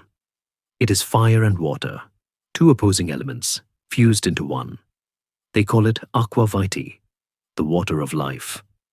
They believe they have found the panacea, the universal cure. Doctors will prescribe it for everything. Palsy, colic, melancholy, even the Black Death. They soak herbs in it to make cordials. They drink it in tiny, reverent, thimble-sized glasses, gasping as the liquid fire sears their throats and explodes in their stomachs. For the freezing peasant with the lead colic, this would feel like the touch of an angel. It warms the blood instantly. It numbs the pain completely. It preserves flesh. Dead bodies stored in it do not rot. So surely, they reason, it will preserve the living man too. But there is a cruel irony in this water of life. It is in fact a concentrated poison. The alchemist does not understand methanol. In these early crude distillations, the heads of the batch, the first vapors to rise, often contain wood alcohol, which causes blindness and madness. And the tails, the end of the run, contain fuse oils that taste of varnish and cause horrific sickness. There is no quality control. There is no FDA. The alchemist is handing out nerve toxins and calling it medicine. The elixir of long life is often cutting life short, burning out livers and frying neurons with a potency the human body has never evolved to handle. Yet, the genie is out of the bottle. The secret of the burning water cannot be kept in the laboratory. It will leak out. It will travel from the apothecary's shelf to the soldier's flask. It will transform from a mystical cure into a recreational weapon. The era of the gentle buzz of small beer is ending. The era of the blackout is beginning. The alchemist watches the clear liquid drip, drip, drip, believing he is saving the world, unaware that he is distilling the very essence of its destruction. But someone has to ensure that even the beer remains honest before the spirits take over. Someone has to taste the mud to save the town. We must leave the high-minded philosopher to his fumes and descend back to the gritty reality of the street, where a very different kind of official is about to perform a very different kind of test. The science of the still is fascinating, but the science of the seat, the literal seat of one's pants, is where the true regulation of the medieval drink happens. Pause for a moment on the threshold between the alchemist's laboratory and the muddy street. We cannot leave this burning water behind so casually, for what bubbles in that glass retort is not just a drink, it is a rupture in history. The science of the seat and the ale corner await us in the village square, and we will join him shortly. But first, we must understand the terrifying novelty of the liquid we just witnessed. To the medieval mind, accustomed to the slow, gentle fermentation of grain and fruit, the alchemist's distillation is an act of violence. Fermentation is nature, distillation is force. It is the torturing of wine with fire until it gives up its ghost. And in a world overshadowed by the spectre of the Black Death, this ghost is the only hope many people have left. We are standing in the mid-14th century, a time when the very air feels poisonous. The miasma of the plague is invisible, deadly, and everywhere. People are desperate for a shield. When the alchemist produces this clear, volatile liquid, this aqua vitae, it does not look like a beverage to enjoy at a party. It looks like a counterspell Watch as he carefully pours a few drops into a spoon. It is colorless, like water, but it does not flow like water. It has a strange, oily viscosity. When it touches the tongue, it does not quench thirst. It bites. It evaporates instantly, filling the mouth with fumes that make the eyes water and the throat constrict. To a peasant who has only ever known the murky, chewing texture of small beer or the fruity tang of cider, this sensation is shocking. It feels like swallowing a piece of the sun. And because it burns, they believe it must be burning away the sickness. There is a profound, tragic logic to this medical misunderstanding. Medieval medicine is based on the principle of sympathy. Like cures like, or opposites cure opposites. If the plague is a cold, dead humor that seizes the body, then this hot, living water must be the cure. John of Rupeshissa, a Franciscan friar and alchemist of this era, wrote with absolute conviction that this essence was the material of the heavens, immune to corruption. If you preserve a dead cherry in brandy, the cherry does not rot. Therefore, if a living man drinks brandy, he will not rot. It is a seductive syllogism. We see the rich and the desperate lining up to buy tiny vials of this elixir, not to get drunk, but to immunize themselves against the apocalypse. They sip it in the morning as a tonic, believing the heat spreading through their chest is the Holy Spirit fortifying their organs. In reality, they are suppressing their immune systems and dehydrating their bodies in the middle of a pandemic. But the alchemist is not content with raw alcohol. He is a proto-pharmacist. He begins to steep herbs in the spirit, creating cordials, from the Latin cor, for heart. Juniper berries are added for the kidneys, creating the ancestor of gin. Wormwood is added for the stomach, creating the dark ancestor of absinthe. Anise, caraway, mint. The garden is raided and preserved in the bottle. These early spirits are thick, syrupy, and incredibly potent, often sweetened with honey to mask the harsh burn of the fusel oils that the primitives still failed to remove. A single ounce of this medicine contains the alcohol of 3 pints of small beer. The intoxication that follows is different too. Beer makes you heavy, sleepy, and full. It is a belly drunk. But aqua vitae hits the brain like a hammer. It creates a head drunk, a manic, lucid, rapid intoxication that can turn aggressive quickly. The medieval world is not ready for high-proof spirits. The social rituals, the tavern etiquette, the very laws of the land are built around beverages that are 3% alcohol, not 50%. When a soldier gets his hands on a flask of fire water before a battle, he does not just become brave, he becomes psychotic. We see the beginnings of a new kind of social disorder, one that will eventually lead to the gin craze centuries later. But for now, it is a secret vice, a hidden fire, a luxury poison kept in the locked cabinets of the wealthy or the pouches of the doctors. There is a fascinating historical friction here between the church and the still. The monasteries, as we saw, were the great brewers of beer. They controlled the flow of grain and salvation. But the alchemist operates on the fringe of heresy. He is manipulating matter, trying to improve upon God's creation. Yet, the monks are the first to adopt the technology. By the 15th century, the water of life will be flowing from abbey cellars alongside the ale. They will call it whiskey in Ireland, Uisge Beata, the water of life, and eau de vie in France. The holy men become the bartenders of the spirit world, blurring the line between sacrament and shot. But let us be honest about the sensory experience. This early spirits are rough. They are distilled in copper, yes, but often sealed with lead or clay. There is no aging in charred oak barrels to mellow the flavor with vanilla and caramel notes. That is a much later invention.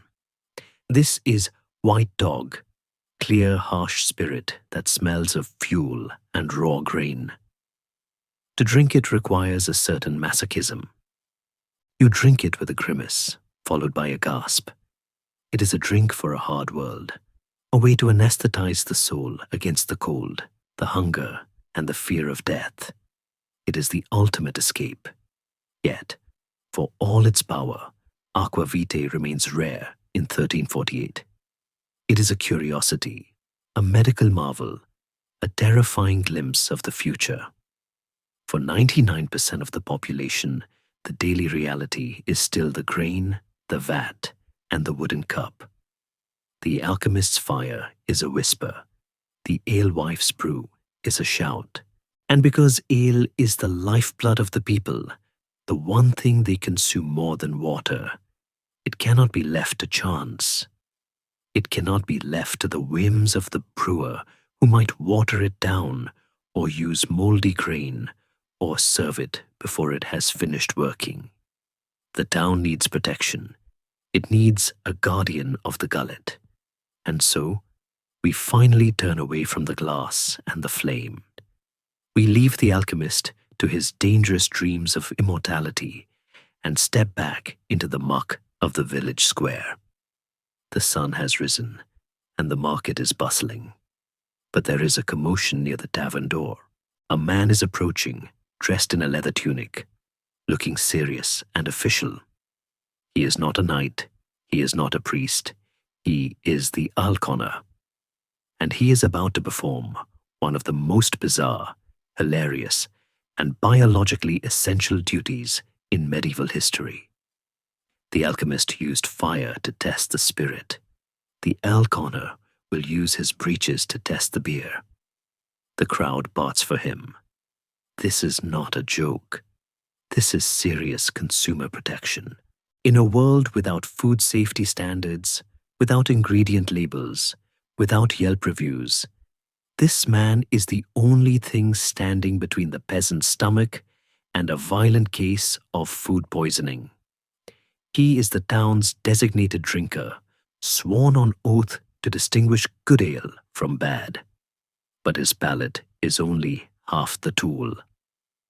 As we watch him approach the tavern keeper, who looks visibly nervous, wiping her hands on her apron, we realize that he is looking for a specific stool. He is looking for a puddle.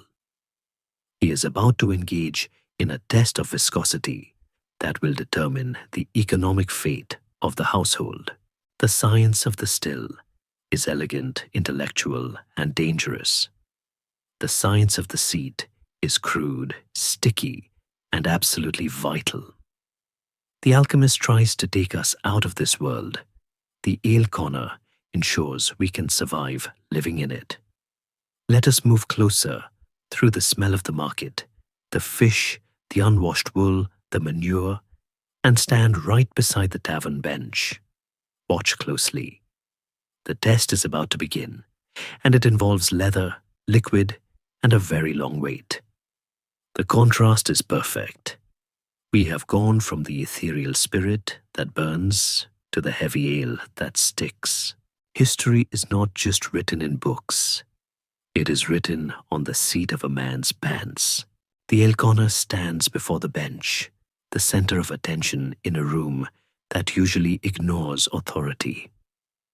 He is a man of significant girth, chosen perhaps for the surface area of his posterior, and he wears the uniform of his office, a pair of thick, well-oiled leather breeches. The tavern keeper, wiping her hands nervously on her apron, watches him with a mixture of fear and defiance. She knows the stakes. If her ale is found lacking, she will not just lose money. She might face the tumbrel, a humiliation, cart dragged through the streets, or worse, the ducking stool, where she would be plunged into the very river we have learned to fear. This is the assize of bread and ale, the medieval regulatory body that ensures the poor are not cheated on the two things they need to survive. The conner nods solemnly and signals for a sample. But he does not raise the tankard to his lips. At least, not yet. In a move that looks like slapstick comedy to the modern eye, but is dead serious science to the medieval villager, the conner pours a generous splash of the ale directly onto the wooden bench. The crowd goes silent. The liquid pools on the oak, amber and glinting in the rushlight. And then, with the gravity of a judge taking his bench, the old conner turns around and sits directly in the puddle. He settles in, grinding his leather-clad hips to ensure a good seal. And then, he waits. He orders a drink for his mouth while his breeches taste the bench. The logic is a rudimentary form of chemical analysis. He is testing for residual sugar. If the brewer has done her job correctly, the yeast should have eaten the sugars in the malt and converted them into alcohol and carbon dioxide. The resulting ale should be relatively dry.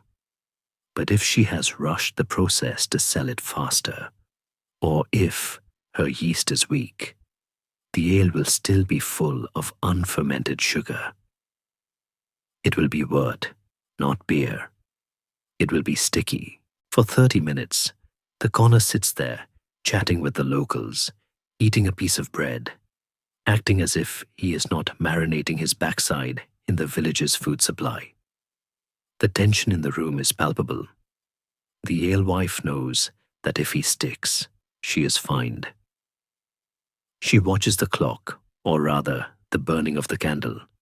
Finally, the time is up. The conner finishes his tankard, wipes his mouth, and prepares for the verdict. He plants his feet firmly on the floor. He braces his hands on his knees, and he attempts to stand. If he rises smoothly, with no sound of suction, the ale is declared passed. It is fully fermented, potable, and safe. The room exhales. The ale stake can remain up, but if there is a sound, a tearing, sticky ripe of leather peeling away from wood, or if, heaven forbid, the heavy bench lifts slightly off the ground with him, the verdict is fail. The ale is raw. It is sugary swill that will rot teeth and cause the flux. The fines are levied instantly, 4 pence, a staggering sum for a peasant. The bad ale might be confiscated, or the brewster might be forced to drink it herself. Historians often argue about the literal truth of this preacher's test. Some claim it is a folklore exaggeration, a tall tale told to tourists in later centuries. They point out that alconners were also tasked with checking measures, making sure a pint was a pint, and setting the price based on the cost of grain, the assize. They tasted for flavor, checking if the ale was ropey, infected with bacteria that make it slimy, or sour. But whether they literally sat in every puddle or not, the story captures the profound physical relationship medieval people had with their food. Quality control was not a lab report. It was a sensory experience. You felt the quality. You tasted the price. There is a soft humor in this bureaucratic theater, a reminder that even in the midst of plague and poverty, people found ways to impose order on chaos. The ale conner is a ridiculous figure, yes, a man paid to soil his pants, but he is also a hero. He is the guardian of the social contract. In a world where the water can kill you, the man who ensures the beer is safe is more important than the sheriff. He protects the commonwealth. He ensures that when a laborer spends his hard-earned penny, he gets a penny's worth of nutrition, not a cup of sticky poison. But the conner does not just regulate the quality of the drink. He regulates the morality of the drinking space. He checks that the tavern is not harboring vagabonds. He ensures that gambling is kept to a minimum, or at least kept quiet. And most importantly, he enforces the time. Drinking is not a free-for-all. It is a timed activity, strictly bounded by the bells of the church. The tavern is not a secular island. It is a satellite of the cathedral. As the corner marks the alewife's barrel with a chalk symbol of approval, the mood in the tavern shifts from tension to celebration. The beer is good. The leather did not stick. The cups are filled again, this time with the official seal of approval. But just as the revelry begins to rise, a sound cuts through the smoky air, drifting down from the hill, louder than the laughter, louder than the rattle of dice. Dong, dong, dong. It is the church bell. It is not the curfew bell, not yet, but the bell for Vespers, or perhaps a Saint's Day procession.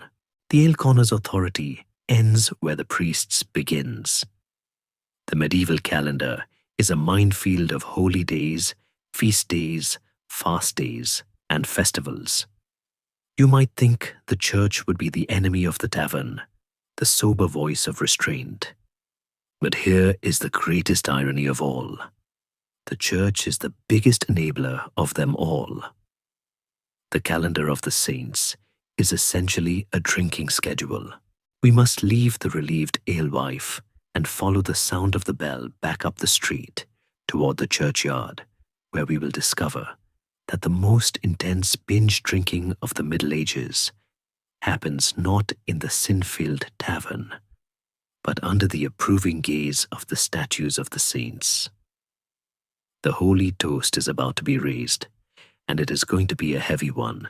Follow the reverberation of the bronze bell as it hangs in the damp air, a sound that vibrates in the chest more than the ear. We leave the commercial chaos of the market square and walk through the lich gate, the corpse gate, into the consecrated ground of the churchyard. You might expect silence here, a pious hush appropriate for the resting place of the dead. But the medieval reality is shockingly loud. The churchyard is not merely a cemetery. It is the village playground, the marketplace overflow, and today, the site of the most sanctioned binge in Christendom, the church ale.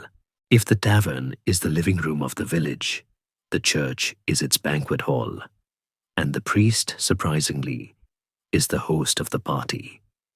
We often imagine the medieval church as a dour, finger-wagging institution obsessed with suppressing pleasure, a place of stone-faced monks and terrifying sermons on hellfire.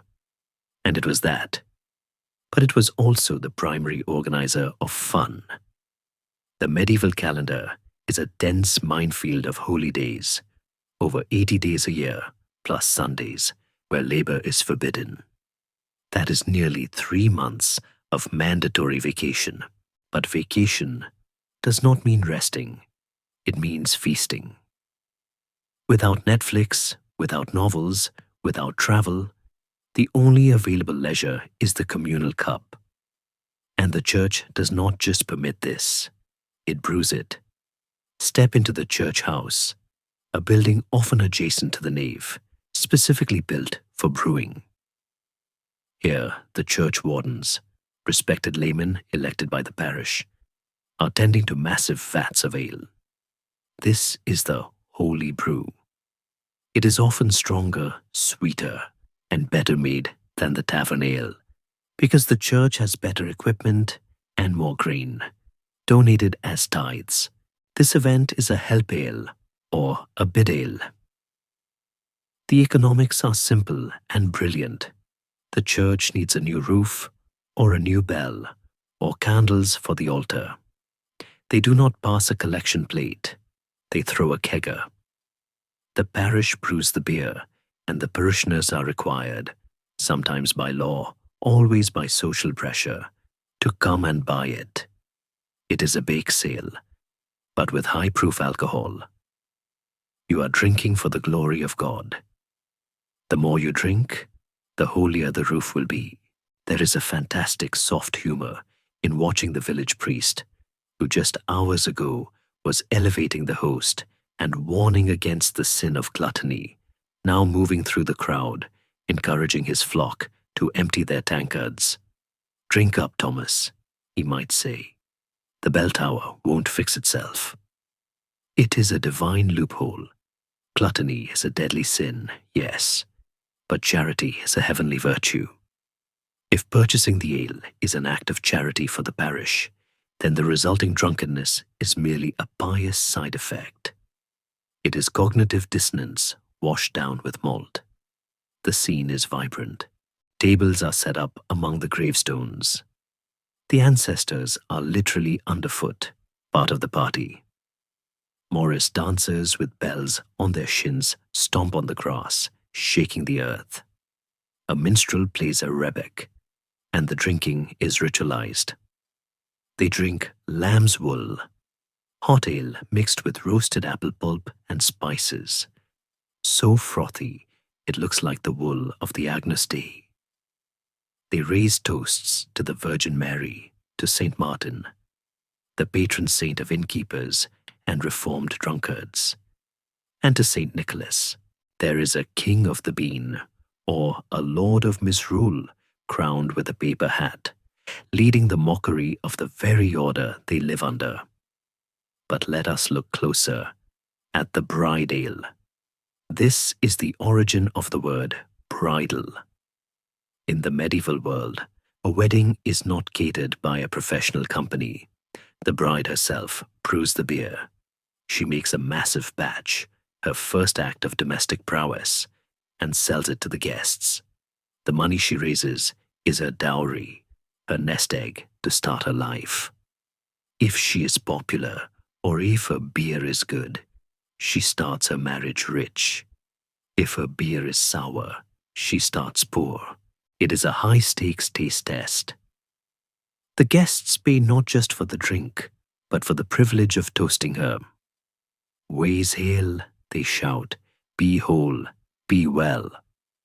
The cup passes from the bride to the groom, to the father, to the ploughman, a circle of saliva and goodwill, binding the new couple to the community.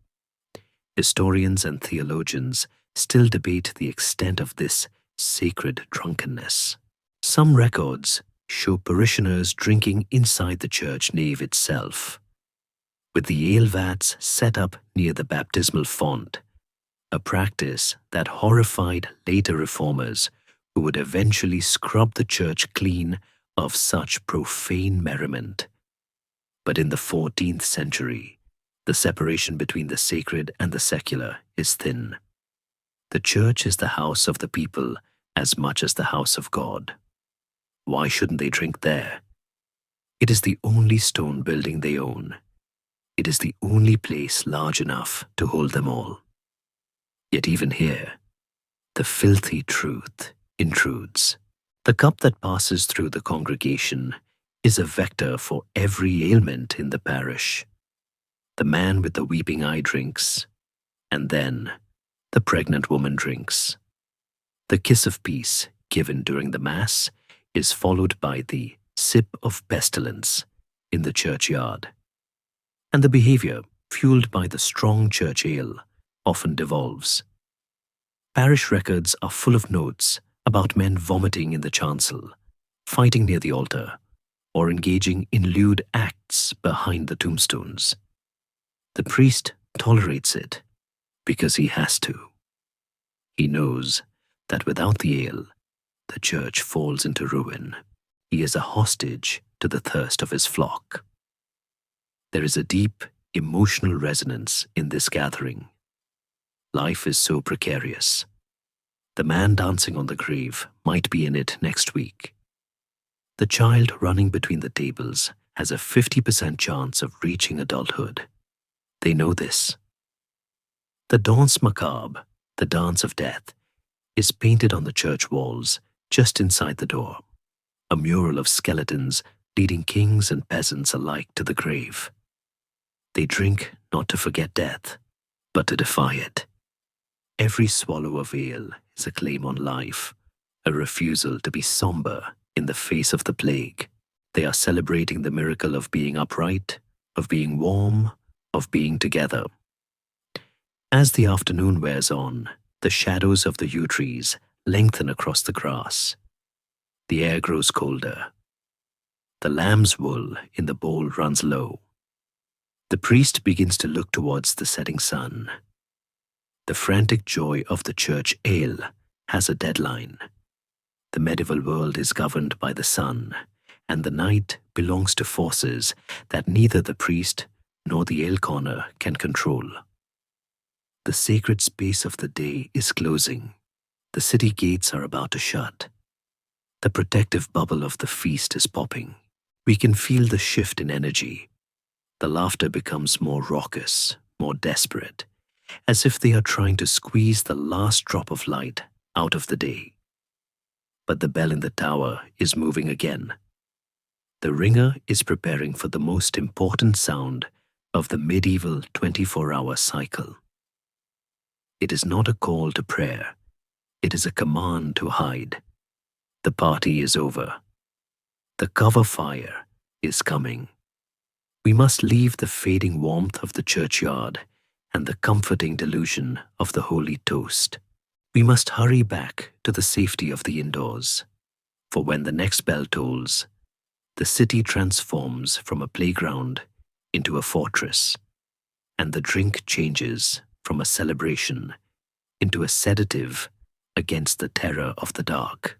The vibration of the church bell does not just fade, it changes the very texture of the air, signaling a shift from the permissive chaos of the day to the strict, regulated silence of the night. Dong, dong, dong. This is the curfew. The word comes from the Old French couvre-feu, meaning cover fire. And in the medieval city, this command is not a suggestion. It is a survival mechanism. As the sound rolls over the thatched roofs and the muddy streets, a sudden, frantic energy seizes the town. The gates of the city, those massive timber and iron barriers that separate the civilized world from the wild dark, begin to swing shut. The heavy iron bars drop into place with a clang that echoes like a prison door. The drawbridge groans upward. The city is now a sealed vessel. Anyone left outside must sleep in the ditches, at the mercy of wolves and outlaws. Anyone inside is locked in with their neighbors, their waste, and their wine. Watch the transformation of the streets. The rushlights in the tavern windows are snuffed out, plunging the alleyways into a darkness so total, so absolute, that a modern mind can scarcely comprehend it. We are used to the ambient glow of street lamps and light pollution. The medieval night is a physical weight, a black ink that swallows everything. The only light comes from the moon and the wandering lantern of the night watch. These men, often reluctant citizens, performing their mandatory civic duty, or paid substitutes, earning a pittance, begin their patrol. They are the grandfathers of the police force, but they are armed only with a rusty polearm and a dim light. They walk the toxic veins we navigated earlier, their boots splashing in the invisible muck, listening for the two great enemies of the night, the footstep of the thief and the crackle of fire. Fire is the terror that dictates the drinking culture of the night. A medieval town is essentially a pile of seasoned firewood arranged into houses, coated in tar and topped with dry straw. A single drunkard stumbling into a haystack with a lit candle can burn the entire city to the ground in an hour. This is why the curfew is enforced with such severity. Inside every home, from the hovel to the merchant's hall, people are kneeling by their hearths. They take a metal lid, the couvre-feu, and place it over the glowing embers. or they rake ashes over the coals to smother the flame. The heat dies, the light dies, the house becomes a cave. But the drinking does not stop. It merely goes underground. It moves from the public table to the bedside. This is the hour of the nightcap in the modern world. This is a metaphor for a final drink. In the medieval world, it is a literal ritual. People put on their linen nightcaps to keep their heads warm in the drafty, unheated rooms, and they reach for the final cup of the day. But they are not drinking clear water, for the night air is considered damp and dangerous, liable to bring on a fever. They need something to warm the chest and knock them out. They need a sedative. Enter the posset. If you thought the ale with the yeast floating in it was challenging, prepare yourself for the bedtime drink of the 14th century. The mother of the house takes a pan of milk, perhaps slightly sour, for there is no refrigeration, and heats it over the dying embers before they are fully covered. To this hot milk, she adds a generous splash of ale or wine.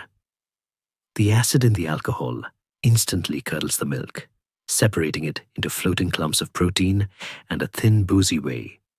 She might add spices if she is rich, or just a little honey. The result is a lumpy, hot, alcoholic soup. To us, it looks like vomit. To them, it is comfort. It is curds and whey with a kick. They drink the liquid and eat the curds with a spoon. It is heavy, rich, and soporific. It sits in the stomach like a stone, weighing the body down into sleep. There is a scholarly debate here about the nature of medieval sleep. Historians have found evidence that medieval people slept in two shifts, the first sleep and the second sleep. They would go to bed at curfew, sleep for 4 hours, wake up around midnight to pray, talk, or check the fire, and then sleep again until dawn. The nightcap of posset or strong ale helped bridge the gap, or perhaps induce that first deep coma. It was a tool for managing the biology of the night. Outside, the night watchman passes a tavern. He hears the muffled sounds of a lock-in. The doors are barred, the shutters are closed, but inside, in the pitch blackness, the diehards are still drinking. They are drinking in the dark, passing the jug by touch, whispering so as not to alert the watch. This is blind drinking. It is dangerous. Spills are unseen. Arguments start over a touch in the dark. If the watchman hears them, he might bang on the door with his billhook, demanding a bribe to stay quiet. The corruption of the day extends into the night. The watchman is likely thirsty too. He might accept a mug passed through a crack in the shutter as payment for his silence. The law bends for beer, but mostly the city is quiet. The noise of the day, the hammers, the carts, the shouting sellers, is gone. What remains are the biological sounds of a population digesting a gallon of liquid bread. The silence is punctuated by the coughing of lungs irritated by smoke, the snoring of noses clogged with chaff dust, and the groaning of bellies fermenting the small beer. The city is a collective organism processing its intake, and it is processing the poison. The lead from the cider press is settling in the nerves. The ergot from the rye is whispering in the blood. The bacteria from the river water are fighting their war in the gut. There is a vulnerability in this sleeping city that is deeply touching. Stripped of their clothes, their tools, and their daylight bravado, they are just soft, perishable bodies huddling together for warmth. Whole families sleep in one bed, father, mother, children, sometimes a servant or an apprentice. A tangle of limbs under a heavy woolen blanket. The heat of the alcohol radiates from their skin, creating a microclimate under the covers. They are keeping each other alive. The drunk father is a radiator for the cold child. The shared breath creates a fog in the room. In the streets, the darkness has a texture. It smells of the cooling earth, the damp thatch, and the night soil that has been set out in buckets for the gong farmers. The stray dogs, the cleanup crew of the medieval world, emerge from the shadows to lick the grease from the tavern steps. They are the only ones moving now. The rats, the fleas, and the lice are awake, feeding on the sleeping hosts. It is a world where the boundary between the human and the animal, the clean and the dirty, the food and the waste, is completely dissolved. As the midnight hour approaches, the temperature drops. The frost begins to form on the cobblestones, sealing the mud in a glittering hard crust. The cover fire has done its work. The city has not burned down tonight. The curfew has succeeded. The chaos of the alehouse has been contained within the walls of the private home, transforming into the heavy, dreamless sleep of the intoxicated. The fear of the plague, the fear of the famine, the fear of the sword, it all recedes for a few hours, drowned in the murky depths of the posset. They are safe, for now. They have successfully medicated themselves through another day of survival. And as the watchman reaches the end of his beat, leaning on his staff and looking out over the silent, huddled roofs of the sleeping town, he sees the first hint of change. Not the sun, not yet, but a shifting of the mist. The heavy, alcohol-laden breath of the city is rising, mingling with the fog from the river, creating a shroud that covers the sins and the squalor of the day. The noise is gone. The struggle is paused. There is only the slow, rhythmic breathing of 10,000 souls who have drunk the earth and are now resting upon it. The night is at its deepest point. The hangover has not yet begun. There is only the peace of the unconscious, and it is into this silent grey space that we must finally move, to watch the waking of the world and to understand the final gentle mercy of the morning. The sun does not burst over the medieval city. It bleeds into it. The light that creeps over the horizon is a pale, watery grey, filtering through the thick blanket of mist that rises from the cooling river and the damp thatch. The world wakes up slowly, reluctantly. The silence of the curfew is broken not by a trumpet, but by the groan of wood, the heavy timber gates of the city unbarring, the shutters creaking open, the cartwheels beginning their slow, grinding rotation against the cobblestones. We are witnessing the quiet morning mist, the fragile hour between the stupor of the night and the brutality of the day. It is the hour of the hangover. Imagine waking up in that bed we watched earlier. The air in the room is stale, heavy with the smell of the extinguished hearth, the posset cup, and the shared breath of 5 people. Your mouth feels like it is stuffed with wool, a sensation so common they have a word for it: crapula, the headache and sickness caused by drinking. But there is no glass of water on the nightstand. There is no aspirin. There is only the thirst.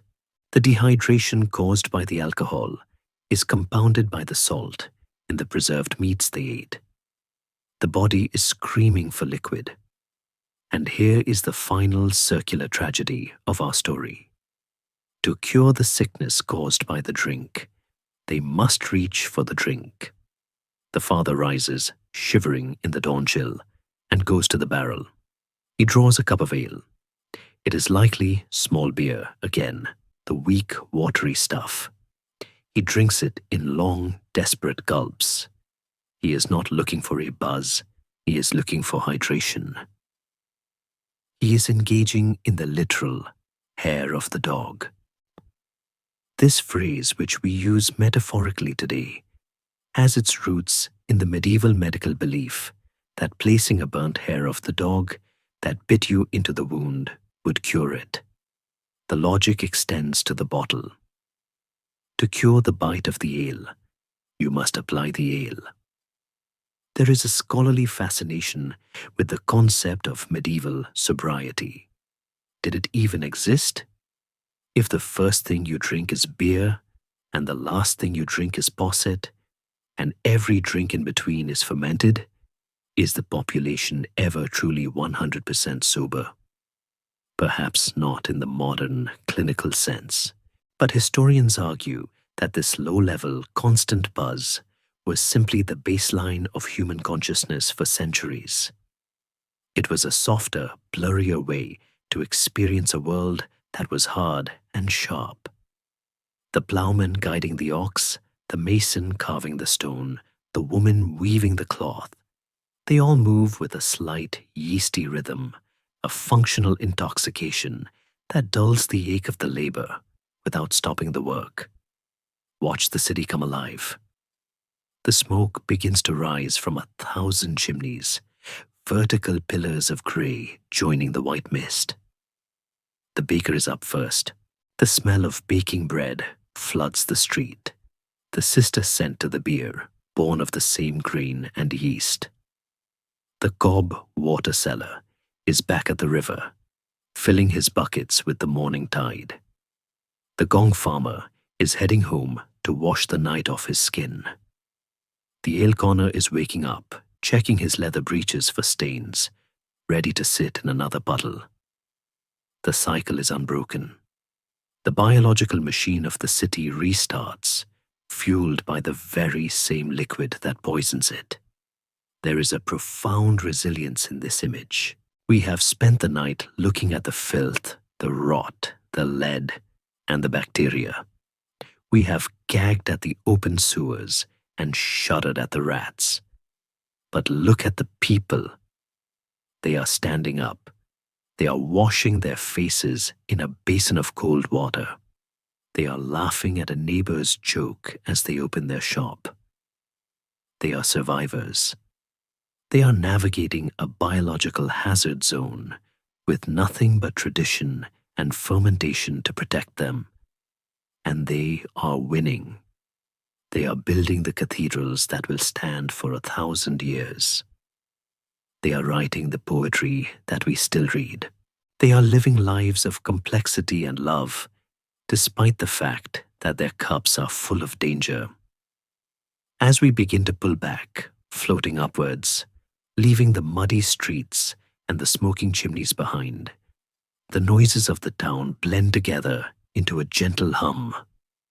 The shout of the drover, the ring of the blacksmith's hammer, the bark of the dog, it all fades into a single rhythmic vibration of life.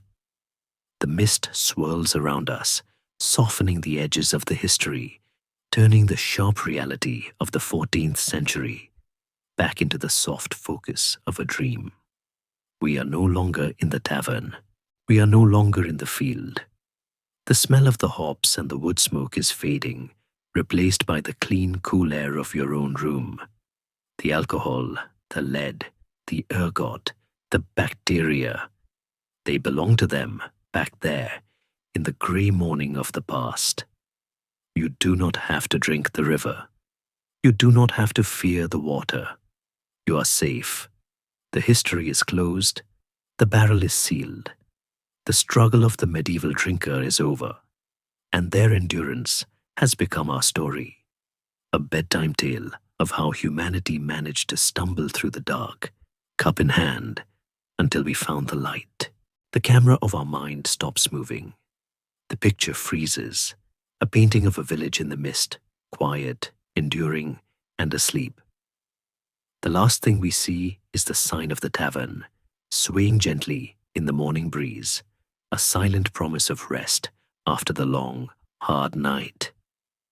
The journey is over.